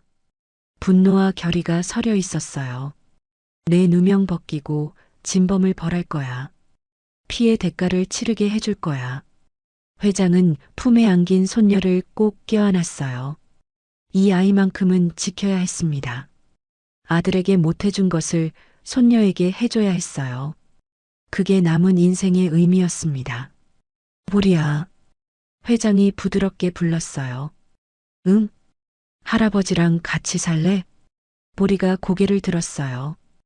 회장의 눈을 바라봤습니다. 할머니도 같이? 그럼 할머니도 같이. 회장이 미소 지었어요. 보리가 외할머니를 돌아봤습니다. 할머니는 눈물을 흘리며 고개를 끄덕였어요. 가자, 보리야. 이제 고생 끝이다. 보리의 얼굴에 환한 미소가 떠올랐어요. 정말요? 할아버지랑 같이 살아요? 그래, 같이 살자. 회장이 보리의 머리를 쓰다듬었어요. 할아버지가 늦었지만 이제부터 잘할게. 보리가 회장의 목을 껴안았습니다. 고마워요, 할아버지. 회장은 손녀를 안고 일어섰어요. 최 비서에게 눈짓했습니다. 차 준비해. 그리고 내일 아침 변호사 불러. 네, 알겠습니다.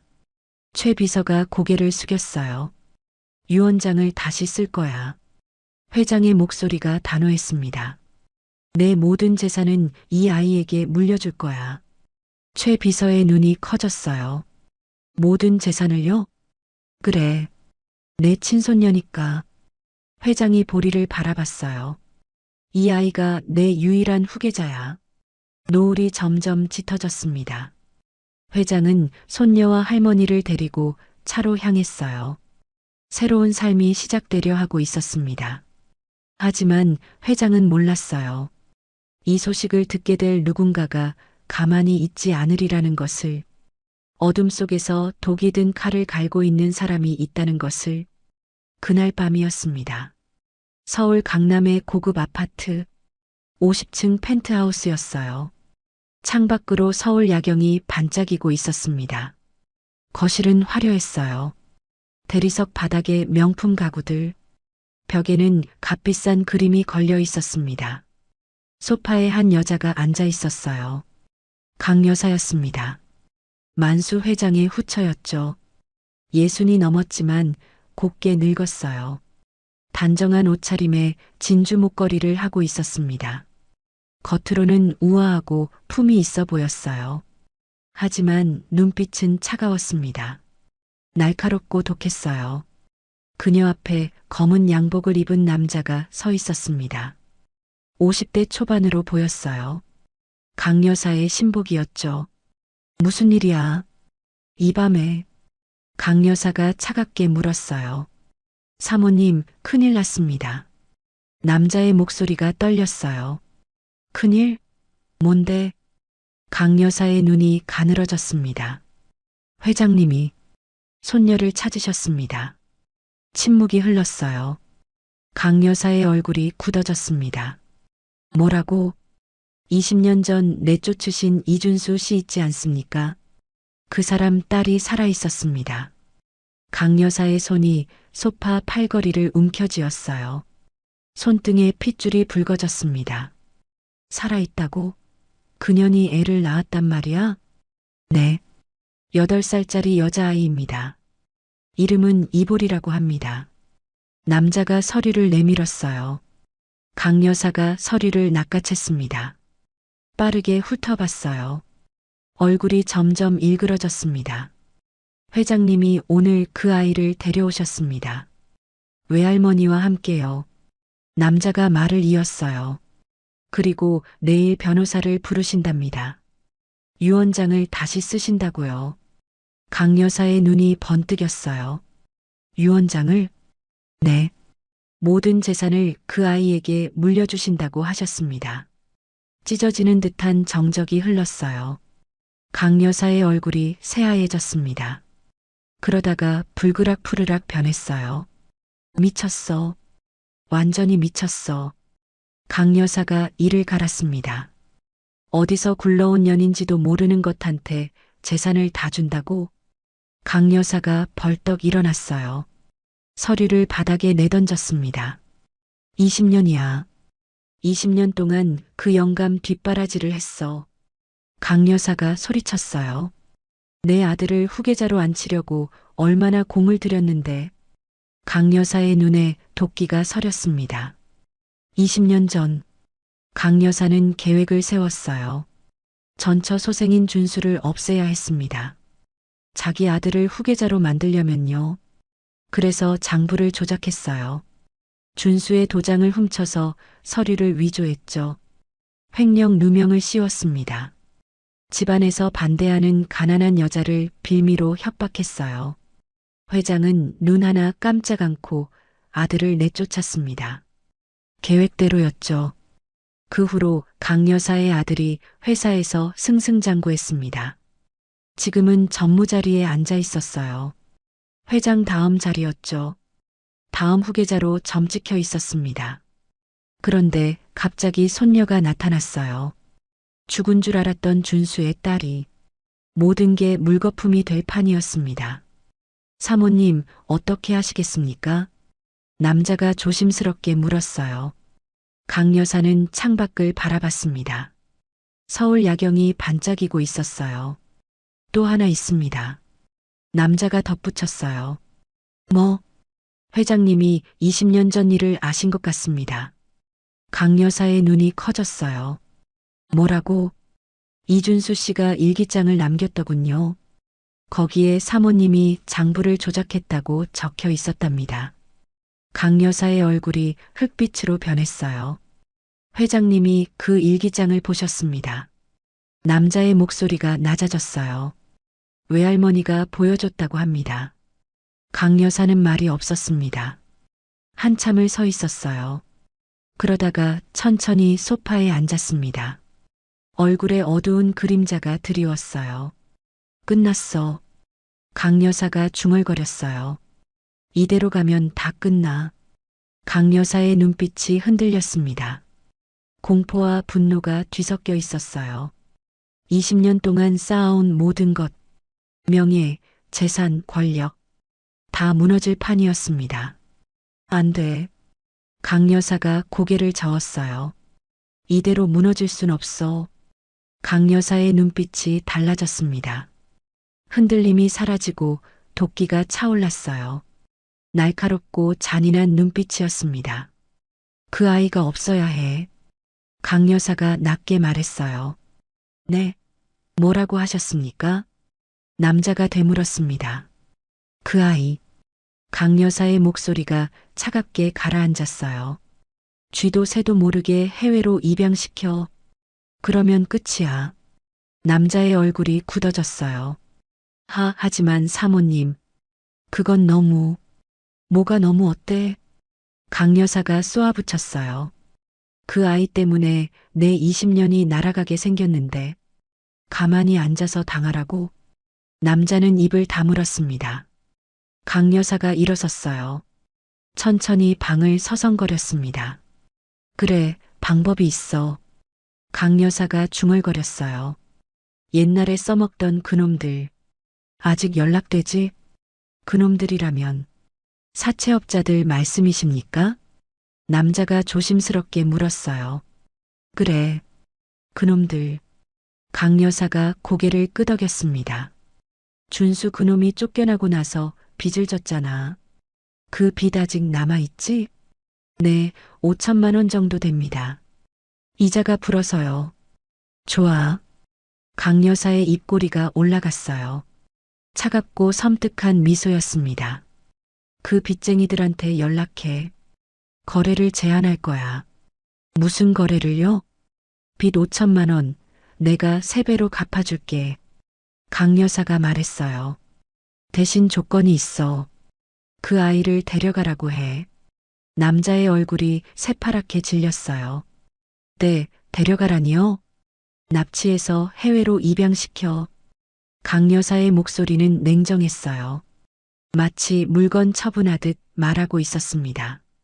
그러면 쥐도 새도 모르게 사라지는 거야.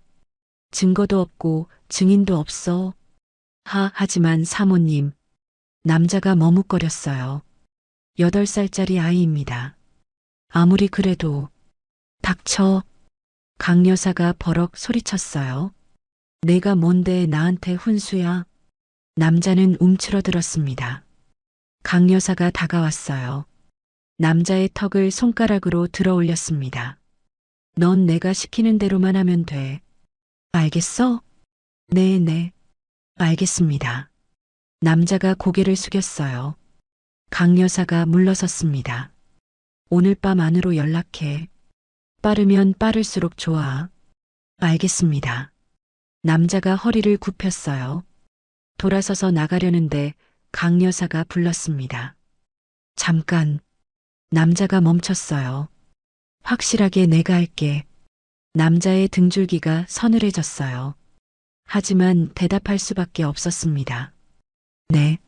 알겠습니다. 남자가 나갔어요. 문이 닫혔습니다.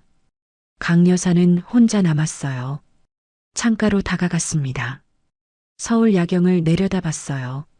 수많은 불빛이 반짝이고 있었습니다. 미안하게 됐네. 강 여사는 휴대폰을 꺼냈습니다. 어딘가에 전화를 걸었어요. 신호음이 울렸습니다.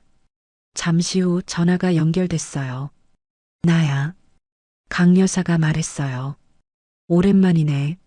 할 일이 있어. 전화기 너머에서 남자 목소리가 들렸습니다. 굵고 거친 목소리였어요. 뭔데요? 애 하나 데려와야 해. 8살짜리 여자애. 잠시 침묵이 흘렀어요. 5천만 원 빚 있지? 10배로 줄게. 5억. 전화기 너머에서 침 삼키는 소리가 들렸어요. 대신 조건이 있어.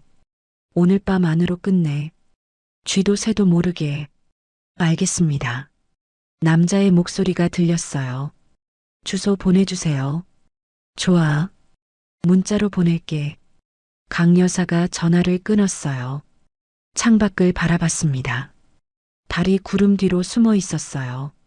어둠이 짙게 깔려 있었습니다. 잘 자라, 꼬마야. 강 여사가 나지막하게 말했어요. 오늘이 내 마지막 밤이야.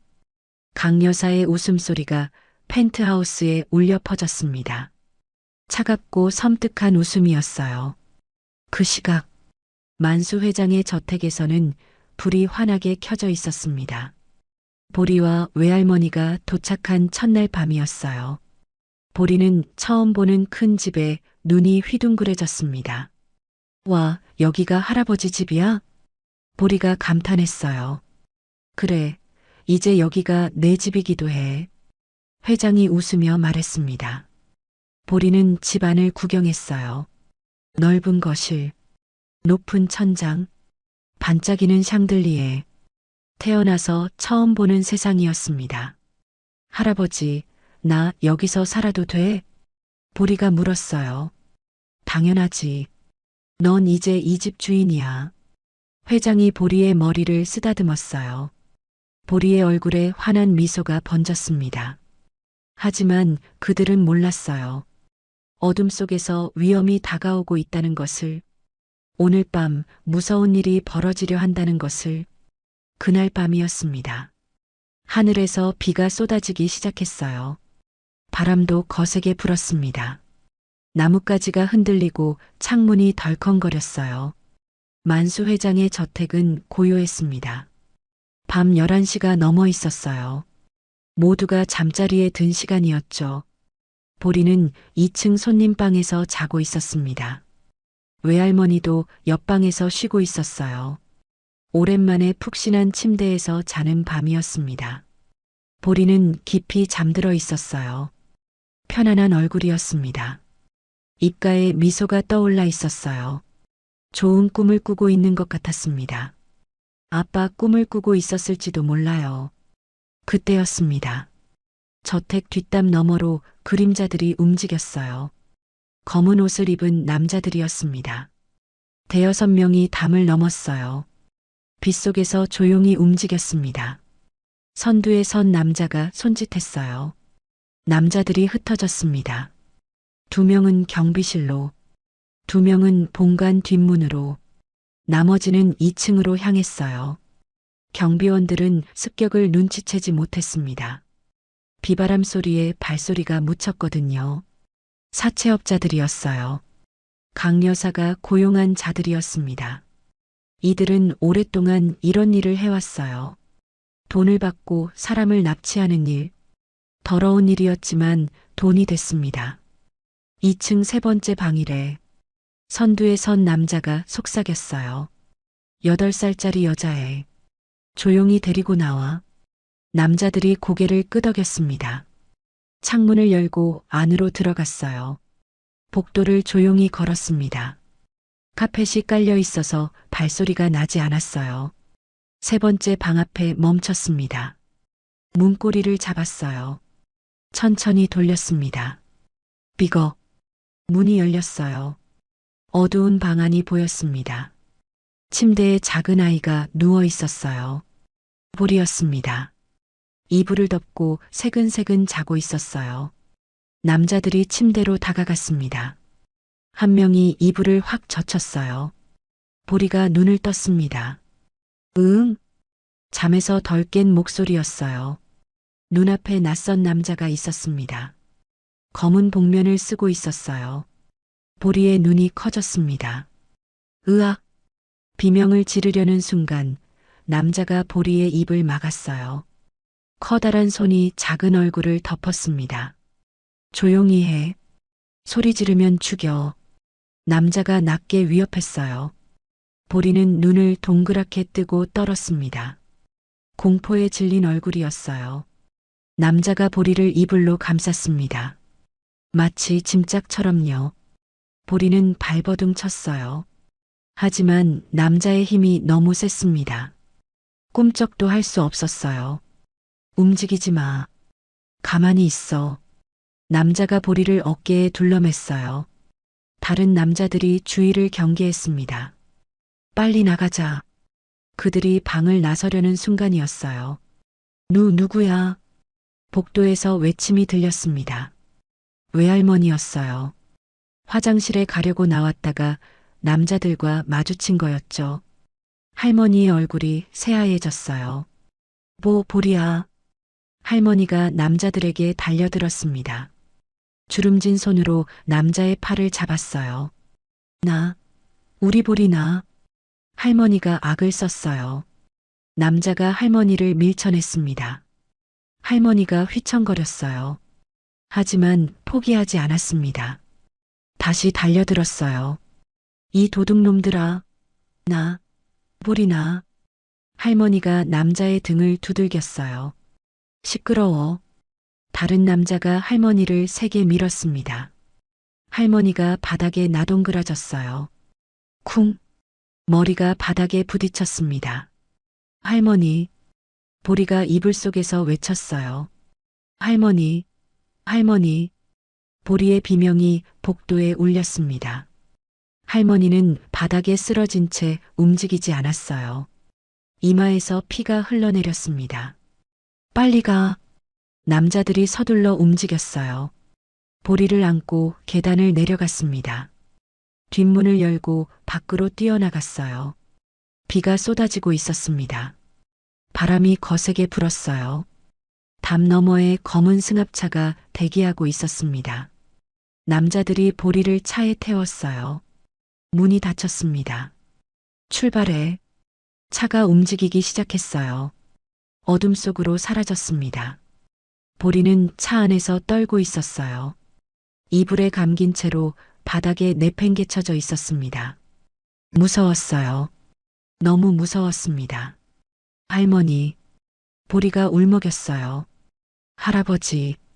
보리는 옷깃을 만졌습니다. 옷핀이 있었어요. 항상 달고 다니는 낡은 옷핀. 보리는 옷핀을 꽉 쥐었습니다. 손이 떨렸어요. 아빠. 보리가 나지막하게 불렀어요. 아빠 도와줘. 하지만 대답은 없었습니다. 차는 어둠 속을 달렸어요. 빗소리만 쏟아지고 있었습니다. 그 시각 만수 회장의 저택에서 비명소리가 울렸습니다. 회장님. 하인의 다급한 목소리였어요. 회장이 잠에서 깨어났습니다. 방문을 열고 뛰어나왔어요. 복도에 사람들이 모여 있었습니다. 바닥에 외할머니가 쓰러져 있었어요. 이마에서 피가 흐르고 있었습니다. 이게 무슨 일이야? 회장이 소리쳤어요. 도둑이 들었습니다. 하인이 더듬거렸어요. 도둑? 회장의 눈이 커졌습니다. 보리는 어디 있어? 회장이 보리방으로 달려갔어요. 문을 열었습니다. 텅 빈 방이었어요. 이불이 바닥에 널브러져 있었습니다. 창문이 열려 있었어요. 바람에 커튼이 펄럭였습니다. 보리. 회장이 절규했어요. 우리 손녀 어디 갔어? 보리. 회장의 비명이 저택에 울려 퍼졌습니다. 최 비서가 달려왔어요. 회장님, 보리가 납치당했습니다. 뭐? 회장의 얼굴이 새하얘졌어요. 경비원들이 제압당해 있었습니다. 범인은 벌써 도주한 것 같습니다. 회장의 무릎이 꺾였어요. 휘청거리며 벽을 짚었습니다. 누가 우리 손녀를. 회장의 몸이 떨렸어요. 분노와 공포가 뒤섞여 있었습니다. 그때 외할머니가 깨어났어요. 신음소리와 함께 눈을 떴습니다. 할머니, 괜찮으세요? 하인이 부축했어요. 할머니는 비틀거리며 일어났습니다. 회장에게 달려왔어요. 보리가. 할머니가 울부짖었어요. 도둑놈들이 보리를 데려갔어요. 어떻게 생긴 놈들이었어요? 몇 명이었어요? 회장이 다급하게 물었어요. 검은 옷에 복면을 썼어요. 5명이었어요. 할머니가 떨리는 목소리로 말했어요. 우리 보리가. 할머니가 무릎을 꿇었습니다. 살려줘요. 우리 보리 살려줘요. 할머니의 절규가 복도에 울렸어요. 회장은 주먹을 불끈 쥐었습니다. 이가 갈렸어요. 누가 이런 짓을 한 걸까요? 손녀를 데려왔다는 걸 아는 사람은 많지 않았어요. 그때 번개처럼 깨달음이 스쳤습니다. 그년이야.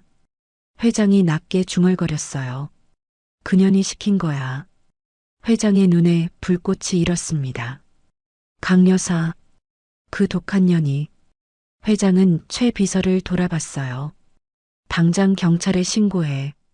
그리고 내 경호팀 전원 소집해.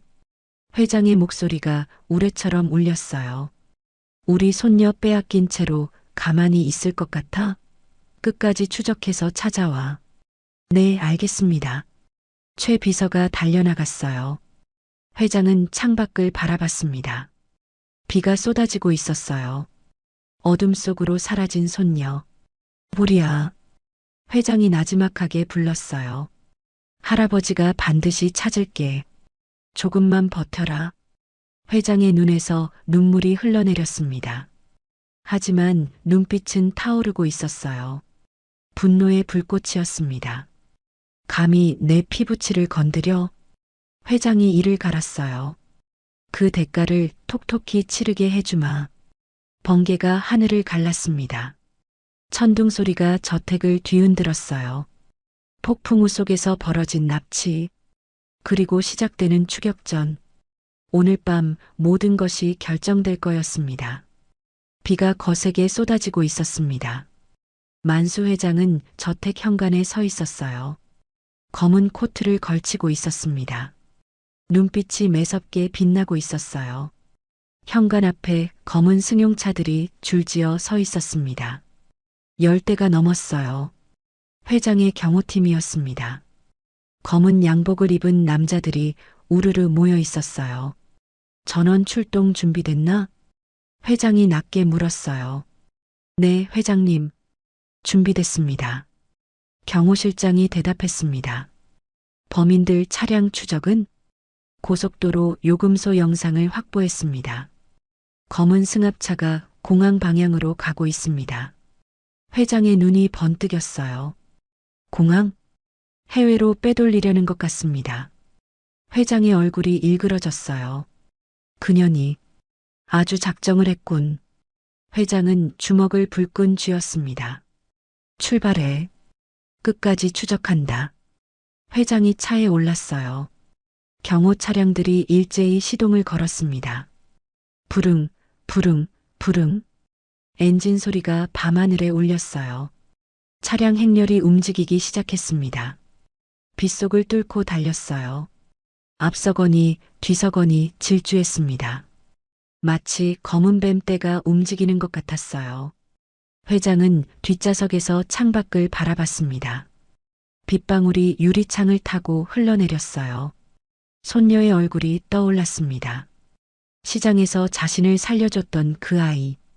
작은 손으로 등을 두드리며 울던 아이. 우리 아빠처럼 죽으면 안 돼. 그 목소리가 귓가에 맴돌았어요. 보리야. 회장이 나지막하게 불렀습니다. 조금만 버텨라. 할아버지가 간다. 회장의 눈에서 눈물이 흘러내렸어요. 하지만 눈빛은 흔들리지 않았습니다. 단단하고 결연한 눈빛이었어요. 그 시각, 검은 승합차 안, 보리는 바닥에 웅크리고 있었습니다. 눈물이 볼을 타고 흘러내렸어요. 무서웠습니다. 너무 무서웠어요.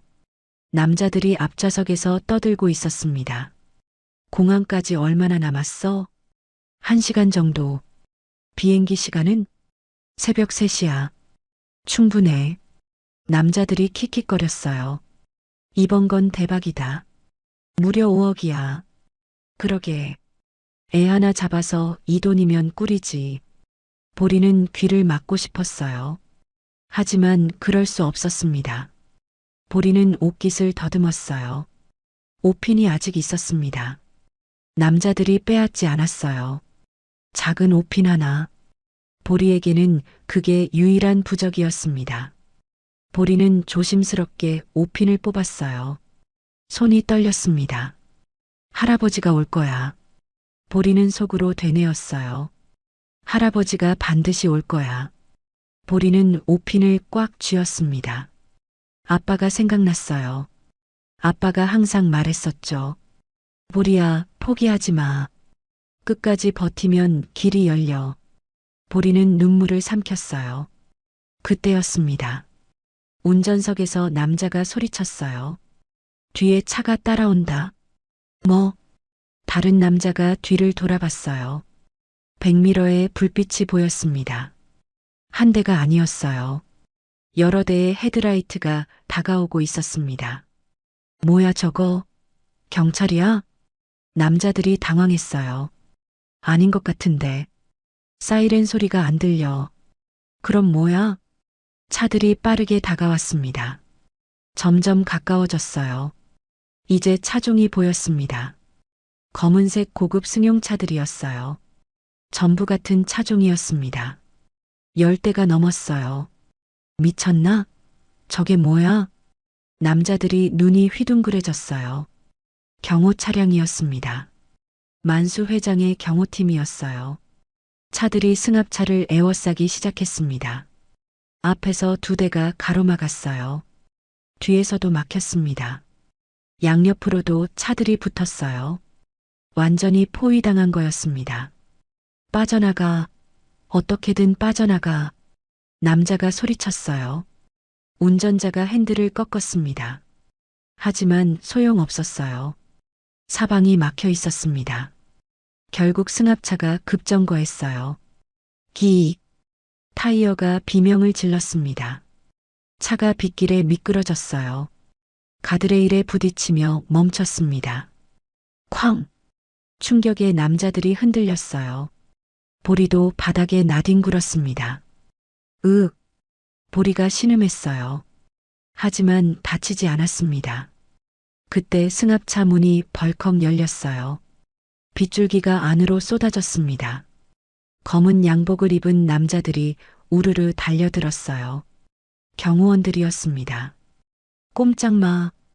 경호원들이 승합차 안의 남자들을 제압했어요. 남자들은 저항할 틈도 없었습니다. 순식간에 바닥에 엎드려졌어요. 보리 아가씨 계십니까? 경호원이 외쳤어요. 여기요. 작은 목소리가 들렸습니다. 승합차 뒷좌석 바닥에 보리가 웅크리고 있었어요. 경호원이 보리를 안아들었습니다. 아가씨, 괜찮으세요? 보리는 대답 대신 울음을 터뜨렸어요. 으앙. 참았던 눈물이 터져 나왔습니다. 무서웠던 게 한꺼번에 쏟아졌어요. 그때 누군가 비를 뚫고 달려왔습니다. 검은 코트 자락이 펄럭였어요. 만수 회장이었습니다. 보리야. 회장이 절규하듯 외쳤어요. 할아버지. 보리가 팔을 뻗었습니다. 회장이 보리를 받아 안았어요. 꽉 껴안았습니다. 놓치면 안 될 것처럼요. 보리야. 회장이 울먹였어요. 할아버지가 늦어서 미안해. 많이 무서웠지? 보리는 할아버지의 가슴에 얼굴을 파묻었어요. 고개를 끄덕였습니다. 무서웠어요. 할아버지, 괜찮아. 이제 괜찮아. 할아버지가 왔어. 회장이 보리의 등을 토닥였어요. 비가 2사람 위로 쏟아졌습니다. 하지만 아무도 신경 쓰지 않았어요. 회장은 보리를 안은 채 일어섰습니다. 그리고 바닥에 엎드린 남자들을 내려다봤어요. 눈빛이 차갑게 빛났습니다. 누가 시켰지? 회장의 목소리가 낮게 가라앉았어요. 남자들은 입을 다물었습니다. 말 안 해? 회장이 한 걸음 다가갔어요. 좋아. 그럼 평생 감옥에서 썩어. 회장이 돌아서려는 순간이었어요. 사모님이요. 한 남자가 외쳤습니다. 사모님이 시켰어요. 돈 줄 테니까 애를 치워달라고. 회장의 발걸음이 멈췄어요. 5억을 주겠다고 했어요. 해외로 입양시켜버리라고. 남자가 살려달라고 빌었어요. 우리는 시킨 대로 한 것뿐이에요. 제발 살려주세요. 회장의 얼굴이 돌처럼 굳었습니다. 주먹이 부르르 떨렸어요. 녹음했나? 회장이 낮게 물었어요. 최 비서가 고개를 끄덕였습니다. 네, 전부 녹음했습니다. 좋아. 회장이 경호실장을 바라봤어요. 이놈들 경찰에 넘겨. 그리고 회장의 눈에 불꽃이 일었습니다. 강 여사와 그 아들. 당장 잡아와. 네, 알겠습니다. 경호실장이 고개를 숙였어요. 회장은 보리를 안고 차로 향했습니다. 비가 조금씩 그치고 있었어요. 구름 사이로 달빛이 새어나왔습니다. 회장은 보리를 차에 태웠어요. 담요로 감싸줬습니다. 이제 집에 가자. 회장이 부드럽게 말했어요. 할머니가 기다리고 있어. 보리가 고개를 끄덕였습니다. 작은 손으로 회장의 손을 꼭 잡았어요. 할아버지. 응? 고마워요. 구해줘서. 보리가 웃었어요. 눈물 젖은 얼굴이었지만 환한 미소였습니다. 회장의 눈에서 눈물이 흘러내렸어요. 우리 보리가 용감했어. 잘 버텼어. 회장이 보리의 머리를 쓰다듬었어요. 차가 출발했습니다. 새벽빛이 동쪽 하늘을 물들이기 시작했어요. 긴 밤이 지나고 있었습니다. 악몽 같은 밤이 끝나가고 있었어요. 다음 날, 강 여사와 그 아들은 체포됐습니다. 20년 전 횡령 누명 조작, 그리고 어린아이 납치 사주, 모든 죄가 밝혀졌어요. 강 여사는 수갑을 찬 채 끌려갔습니다. 이게 무슨 짓이야? 나 누군지 알아? 강 여사가 악을 썼어요. 하지만 아무도 대꾸하지 않았습니다. 경찰차 문이 닫혔어요. 사이렌 소리가 울렸습니다. 멀어지는 경찰차를 바라보며 회장은 보리의 손을 꼭 잡았어요. 끝났다. 회장이 나지막하게 말했어요. 이제 정말 끝났어. 보리가 고개를 들어 회장을 올려다봤습니다. 할아버지, 이제 우리 행복해지는 거예요? 회장이 미소 지었어요. 눈가에 눈물이 맺혔습니다. 그래, 보리야. 이제 행복해지는 거야. 햇살이 두 사람 위로 쏟아졌습니다. 따뜻하고 포근한 아침이었어요. 1년이 흘렀습니다. 계절이 4번 바뀌었어요. 봄이 오고 여름이 가고 가을이 지나고 다시 봄이 왔습니다. 만수 회장의 저택, 넓은 정원에 벚꽃이 흐드러지게 피어 있었어요. 분홍빛 꽃잎이 바람에 날렸습니다. 따뜻한 햇살이 저택 안으로 쏟아졌어요. 1년 전과는 완전히 다른 분위기였습니다. 집 안 곳곳에 웃음소리가 울렸어요. 할아버지, 일어나세요. 보리의 목소리였습니다. 2층 침실 문이 활짝 열렸어요. 9살이 된 보리가 뛰어들어왔습니다. 1년 사이에 키가 훌쩍 컸어요. 머리카락도 길어졌습니다. 깨끗한 원피스를 입고 있었어요. 예전에 때 묻은 모습은 온데간데 없었습니다. 하지만 눈만은 그대로였어요. 반짝반짝 빛나는 맑은 눈. 아버지를 닮은 그 눈. 할아버지, 아침이에요.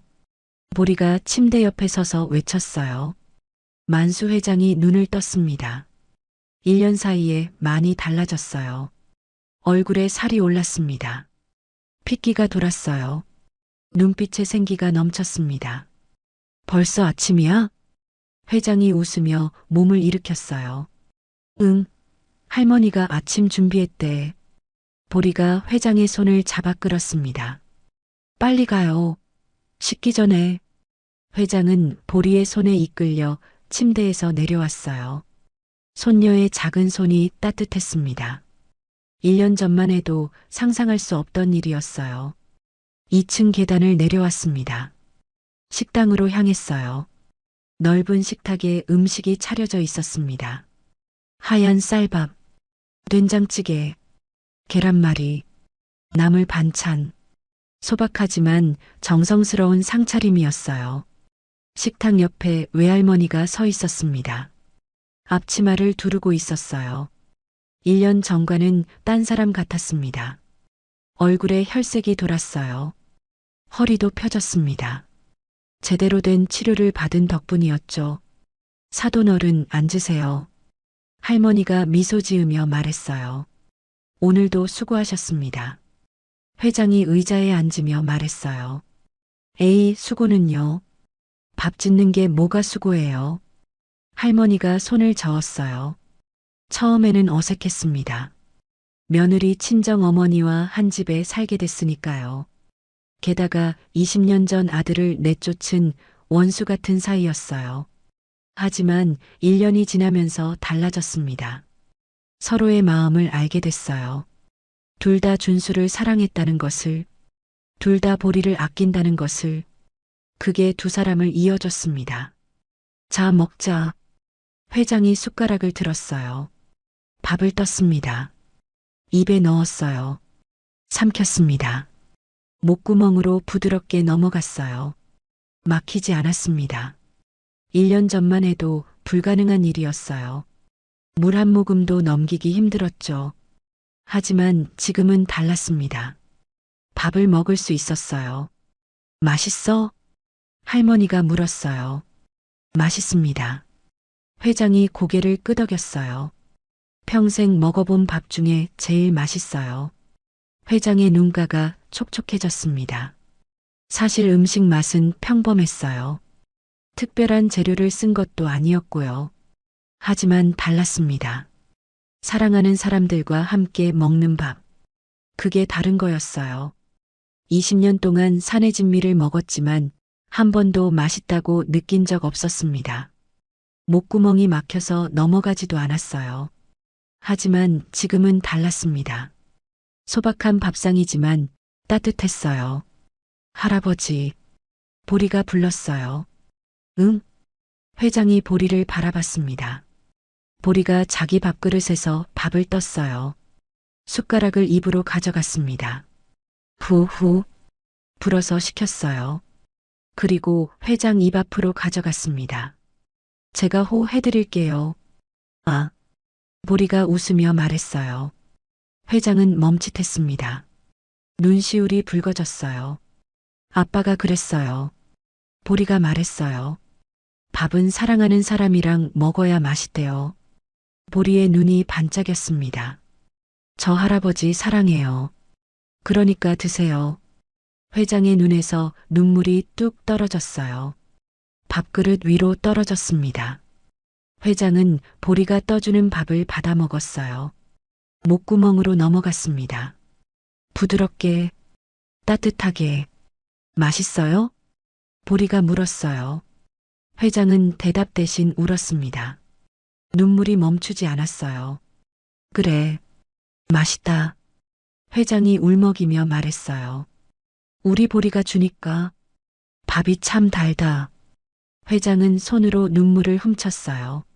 목구멍이 뚫리는 것 같구나. 할머니도 눈물을 훔쳤습니다. 보리는 회장에게 계속 밥을 떠먹여줬어요. 할아버지, 많이 드세요. 그래야 건강해져요. 그래, 많이 먹을게. 회장이 웃으며 말했어요. 아침 식사가 끝났습니다. 보리가 회장의 손을 잡았어요. 할아버지, 정원에서 놀아요. 그래, 가자. 두 사람이 정원으로 나왔습니다. 벚꽃이 흩날렸어요. 분홍빛 꽃잎이 두 사람 위로 떨어졌습니다. 보리가 꽃잎을 잡으려고 뛰어다녔어요. 할아버지, 이것 봐요. 예뻐요. 보리가 손바닥에 꽃잎을 담아 보여줬어요. 회장은 미소 지었습니다. 아들 준수가 어렸을 때 생각이 났어요. 똑같았습니다. 벚꽃잎을 잡으려고 뛰어다니던 모습이. 할아버지, 보리가 고개를 갸웃거렸어요. 왜 울어요? 회장은 눈물을 훔치며 웃었어요. 안 울어. 행복해서 그래. 행복하면 우는 거예요? 응, 너무 행복하면 눈물이 나. 회장이 보리의 머리를 쓰다듬었어요. 보리가 회장을 껴안았습니다. 저도 행복해요, 할아버지. 그래. 응. 할아버지가 있어서 행복해요. 할머니도 있고. 보리가 고개를 들어 회장을 올려다봤어요. 아빠는 없지만 할아버지가 아빠 대신 해줄 거잖아요. 회장의 가슴이 뭉클해졌어요. 그래, 할아버지가 아빠 목까지 할게. 회장이 보리를 꼭 안았습니다.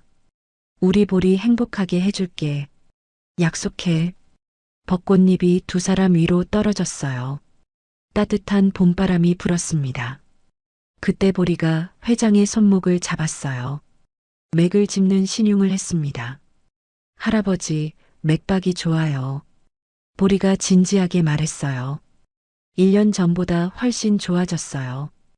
회장이 웃었어요. 우리 보리가 의사 선생님이네. 저 나중에 진짜 의사 될 거예요. 보리가 당차게 말했어요. 그래서 할아버지 100살까지 살게 해줄 거예요. 회장이 보리의 볼을 꼬집었어요. 그래, 우리 보리가 의사 되는 거 봐야지. 할아버지가 오래 살아야겠다. 약속이에요. 보리가 새끼손가락을 내밀었어요. 회장이 새끼손가락을 걸었습니다. 약속? 두 사람이 웃었어요. 정원의 웃음소리가 울렸습니다. 할머니가 창문 너머로 그 모습을 바라봤어요. 눈가에 눈물이 맺혔습니다. 하지만 미소 짓고 있었어요. 준수야, 보고 있지? 할머니가 나지막하게 말했어요. 내 딸이 내 아버지 살렸어. 내가 못한 효도를 보리가 하고 있어. 할머니가 하늘을 올려다봤습니다. 푸른 하늘에 흰 구름이 떠 있었어요. 이제 편히 쉬어라, 준수야. 우리 잘 살게. 바람이 불었습니다. 마치 대답하듯이 창밖에 벚꽃이 살랑살랑 흔들렸어요. 정원에서 보리의 웃음소리가 들렸습니다. 할아버지, 술래잡기 해요. 이 할아버지가 뛸 수 있을 것 같아? 할아버지 다리 길잖아요. 빨리. 회장이 보리를 쫓아 뛰었어요. 비틀거렸지만 웃고 있었습니다. 보리가 깔깔거리며 도망쳤어요. 두 사람의 웃음소리가 정원에 가득 찼습니다. 저택에 행복이 넘쳤어요. 20년 동안 차갑고 어두웠던 집, 그 집에 마침내 봄이 온 거였습니다. 사랑이 찾아온 거였어요. 회장은 달리다가 멈췄습니다. 숨을 헐떡이며 하늘을 올려다봤어요. 준수야. 회장이 나지막하게 불렀습니다. 고맙다. 보리를 보내줘서. 회장의 눈에서 눈물이 흘러내렸어요. 애비가 늦었지만 이제 잘할게. 약속해. 바람이 회장의 볼을 어루만졌습니다. 마치 아들이 대답하듯이 회장은 미소 지었어요. 그리고 다시 보리를 향해 뛰었습니다. 잡았다.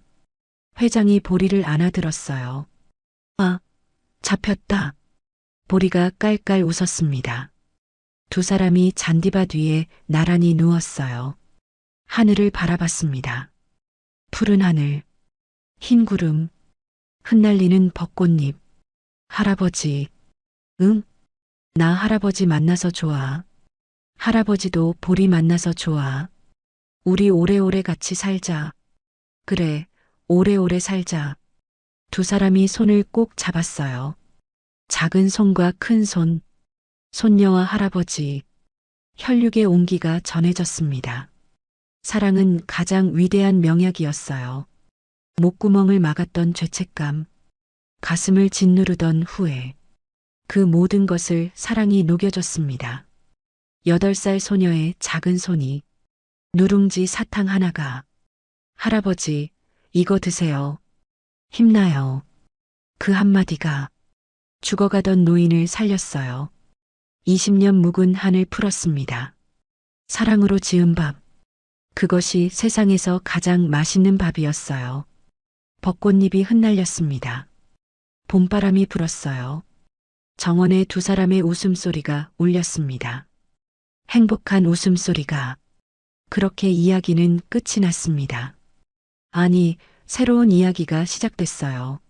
사랑으로 가득 찬 이야기가. 오늘의 이야기가 마음 한구석에 작은 숨결처럼 스며들었다면 앞으로도 당신의 하루에 조용한 위로가 되어 드릴 이야기로 찾아오겠습니다. 구독과 좋아요는 큰 힘이 됩니다. 그리고 사연의 주인공을 위한 따뜻한 응원 한 줄 댓글에 남겨주세요. 당신의 오늘이 조금 더 행복하길 기원합니다. 인생우리였습니다.